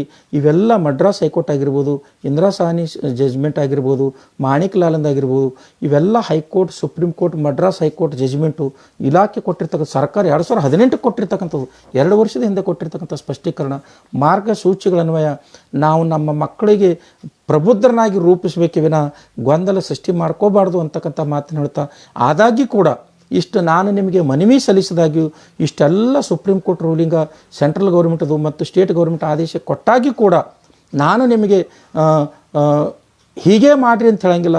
ಈ ಮಾಹಿತಿ ನಿಮ್ಮ ಗಮನಕ್ಕೆ ತಂದಿದ್ದೇನೆ. ಇದರ ಪ್ರಕಾರ ನೀವು ನಿಜವಾಗಿ ಬಾಬಾ ಸಾಹೇಬ್ ಡಾಕ್ಟರ್ BR ಅಂಬೇಡ್ಕರ್ ಅವರ ಕನಸಾಗಿರ್ತಕ್ಕಂಥ ಜಾತಿ ರಹಿತ ಶೋಷಣೆ ರಹಿತ ಸಮಾಜದ ನಿರ್ಮಾಣ ಆಗುವವರೆಗೂ ಸ್ವರಾಜ್ಯಕ್ಕೆ ಯಾವುದೇ ಅರ್ಥ ಇಲ್ಲ ಅಂದಿದ್ದಾರು. ಉಪವಾಸ ಇದ್ದರೂ ಅಡ್ಡಿ ಇಲ್ಲ, ನಮಗೆ ಅಲ್ಲಿ ಸ್ವಾಭಿಮಾನ ಬೇಕು, ಸ್ವಾತಂತ್ರ್ಯ ಬೇಕು, ಸಮಾನತೆ ಬೇಕು ಅಂತಕ್ಕಂಥ ಬಾಬಾ ಸಾಹೇಬ್ ಡಾಕ್ಟರ್ BR ಅಂಬೇಡ್ಕರ್ ಅವರು ಹೇಳ್ತಕ್ಕಂಥ ಮಾತು ನಮಗೆ ಬೇಕು, ನಮಗೆ ಸರಿ ಅನಿಸುತ್ತೆ ಅಂದದ್ದೇ ಆದರೆ ಎಲ್ಲರೂ ಬೌದ್ಧ ಧರ್ಮಕ್ಕೆ ಬರಬೇಕು. ನಮಗೆ ಮೀಸಲಾತಿ ಬೇಕು ಅಂತಕ್ಕಂಥವ್ರು ನೀವು ಅದೇ ಧರ್ಮದಲ್ಲಿರಿ, ಅದೇ ಮೀಸಲಾತಿಯನ್ನು ಪಡೀರಿ. ನೀವು ಯಾವಾಗ ಪ್ರಬುದ್ಧರಾಗ್ತೀರಿ ಆವಾಗ ಧರ್ಮಕ್ಕೆ ಬರ್ರಿ. ಅದು ಬಿಟ್ಟು ಸಾಮಾನ್ಯ ಜನರಿಗೆ, ಮುಗ್ಧ ಜನರಿಗೆ, ಮಧ್ಯಮ ವರ್ಗದ ಜನರಿಗೆ ಈ ರೀತಿ ಕಾನೂನು ತೊಡಕುಗಳ ಬಗ್ಗೆ ಮನವರಿಕೆ ಮಾಡಿಕೊಡದೇ ನೀವು ಧರ್ಮದಲ್ಲಿ ಬುದ್ಧಿಸ್ಟ್ ಅಂತ ಬರೆಸಿರಿ, ಜಾತಿಯಲ್ಲಿ ಶೆಡ್ಯೂಲ್ ಕಾಸ್ಟ್ ಅಂತ ಬರೆಸಿ ದಿಕ್ಕು ತಪ್ಪಿಸಿ ಆ ಮಕ್ಕಳ ಭಾವಿ ಭವಿಷ್ಯವನ್ನು ಹಾಳು ಮಾಡಲು ನೀವು ಕಾರಣೀಭೂತರಾಗಬೇಡ್ರಿ ಅಂತಕ್ಕಂಥ ಮಾತನ್ನು ಹೇಳುತ್ತೇನೆ. ಜೊತೆಗೆ ನಿಮಗೆ ಇನ್ನೂ ಸ್ಪಷ್ಟೀಕರಣಗಳಿವೆ, ಇನ್ನೂ ಸಾಕಷ್ಟು ಸ್ಪಷ್ಟೀಕರಣಗಳಿವೆ. ಆದರೆ ಇದು ಲೈವ್ ಇದ್ದ ಪ್ರಯುಕ್ತ ಸಂಕುಚಿತವಾಗಿ ನನ್ನ ಮಾತನ್ನು ಮುಗಿಸಿದ್ದೇನೆ. ಯಾರಿಗಾದರೂ ಮನಸ್ಸಿಗೆ ನೋವಾದರೆ ನನಗೇನು ಅಡ್ಡಿಲ್ಲ. ನನಗೆ ನನ್ನ ಸಮಾಜ ಬೇಕು. ನನ್ನ ಸಮಾಜಕ್ಕೆ ದಿಕ್ಕು ತಪ್ಪಿಸ್ತಕ್ಕಂಥ ಜನಾಂಗದಿಂದ ನಾವು ರಕ್ಷಣೆ ಕೊಡಬೇಕು ಅಂತಕ್ಕಂಥ ಮಾತನ್ನು ಹೇಳುತ್ತಾ ಎಲ್ಲರೂ ಕೂಡ ನಾವು ಧಮ್ಮಕ್ಕೆ ಬರೋಣ. ಬಾಬಾ ಸಾಹೇಬ್ರ ಕನಸನ್ನು ನನಸು ಮಾಡೋಣ. ಮೀಸಲಾತಿ ಎಲ್ಲಿದೆ ರೀ? ಮೀಸಲಾತಿ ಎಜುಕೇಷನ್ ಒಂದು ಬಿಟ್ಟರೆ, ಪೊಲೀಸ್ ಡಿಪಾರ್ಟ್ಮೆಂಟ್ ಒಂದು ಬಿಟ್ಟರೆ ಎಲ್ಲೂ ಮೀಸಲಾತಿ ಇಲ್ಲ. ಎಲ್ಲ ಖಾಸಗೀಕರಣ ಮಾಡ್ತಾ ಇದ್ದಾರೆ. ಅದಷ್ಟೇ ಅಲ್ಲದೆ 11,000 ಚಿಲ್ಲರೆ ಬ್ಯಾಕ್ಲಾಗ್ ಹುದ್ದೆಗಳು ಬಿದ್ದಿವೆ. ಅದು ತುಂಬತಕ್ಕಂಥ ಅದರ ಗೊಡವೆಗೆ ಯಾರೂ ಹೋಗ್ತಾ ಇಲ್ಲ. ಬರೀ ಮೀಸಲಾತಿ ಬೇಕು ಅಂತಕ್ಕಂಥ ಬರೀ ಒಣ ಪುಂಕನಾದವನ್ನು ಮಾಡ್ತಾ ಇರ್ತಕ್ಕಂಥದ್ದು ಶೋಭೆ ತರ್ತಕ್ಕಂಥದ್ದಲ್ಲ. ಮೀಸಲಾತಿ ಇರಲಿ, ಮೀಸಲಾತಿ ಅದು ನಮ್ಮ ಹಕ್ಕು. ಆರ್ಟಿಕಲ್ 15(4) ಎಜುಕೇಷನ್ ಮೀಸಲಾತಿ, ಆರ್ಟಿಕಲ್ 16 ನಮ್ಮದು ಅಪಾಯಿಂಟ್ಮೆಂಟ್, ಆರ್ಟಿಕಲ್ 16(4) ಬಡ್ತಿ ಮೀಸಲಾತಿ ಅವು ನಮ್ಮ ಹಕ್ಕಿವೆ. ಬಾಬಾ ಸಾಹೇಬ್ ಡಾಕ್ಟರ್ BR ಅಂಬೇಡ್ಕರ್ ನಮ್ಗೆ ಕೊಟ್ಟಿದ್ದಾರೆ. ನಾವು ಅದನ್ನು ತಗೊಂಡಾದ ನಂತರ ಪ್ರಬುದ್ಧರಾದಾಗ ನಾವು ಪರಿಪೂರ್ಣವಾಗಿ ಮಾನಸಿಕವಾಗಿ ಅಂದರೆ ಬೌದ್ಧಿಕವಾಗಿ ಭೌತಿಕವಾಗಿ ಎರಡೂ ರೀತಿಯಿಂದ ಬುದ್ಧರಾದರೆ ಧಮ್ಮ ಉಳಿಯುತ್ತೆ, ಇಲ್ಲದೆ ಹೋದರೆ ಧಮ್ಮ ಕಲುಷಿತಗೊಳ್ಳುತ್ತೆ ಅಂತಕ್ಕಂಥ ಮಾತನ್ನು ಹೇಳ್ತಾ ಸ್ನೇಹಿತರೆ, ಇಷ್ಟು ವಿಷಯಗಳನ್ನು ನಿಮ್ಮಲ್ಲಿ ಎಲ್ಲರ ಮಾಹಿತಿಗಾಗಿ ಸಲ್ಲಿಸಿದ್ದೇನೆ. ಅದರ ಮೇಲೆ ತೀರ್ಮಾನ ತೆಗೆದುಕೊಳ್ತಕ್ಕಂಥದ್ದು ನಿಮಗೆ ಬಿಟ್ಟಿರ್ತಕ್ಕಂಥ ವಿಷಯ. ನಾನು ಹೀಗೆ ತೀರ್ಮಾನ ತಗೋರಿ ಅಂತಕ್ಕಂಥ ಒಂದು ಮಾತನ್ನು ಆಗಲಿ ಅಥವಾ ನಿರ್ಣಯವನ್ನಾಗಲಿ ನಾನು ಹೇಳಕ್ಕೆ ಬಂದಿಲ್ಲ, ನಿಮಗೆ ಮಾಹಿತಿ ಕೊಡೋಕ್ಕೆ ಬಂದೇನೆ. ಅದಕ್ಕಾಗಿ ಇಷ್ಟೊತ್ತು ನನ್ನ ಮಾಹಿತಿಯನ್ನು ಆಲಿಸಿರ್ತಕ್ಕಂಥ ಪ್ರಬುದ್ಧ ಸಮಾಜದ ಪ್ರಬುದ್ಧ ನಾಗರಿಕರಿಗೆ, ಬಾಬಾ ಸಾಹೇಬನ ಸಮಸ್ತ ಅನುಯಾಯಿಗಳಿಗೆ ಮತ್ತು ಧಮ್ಮದ ಅನುಪಾಲಕರಿಗೆ ಎಲ್ಲರಿಗೂ ವಂದಿಸಿ ನನ್ನ ಮಾತು ಮುಗಿಸ್ತೇನೆ. ಜೈ ಭೀಮ್, ನಮೋ ಬುದ್ಧಾಯ.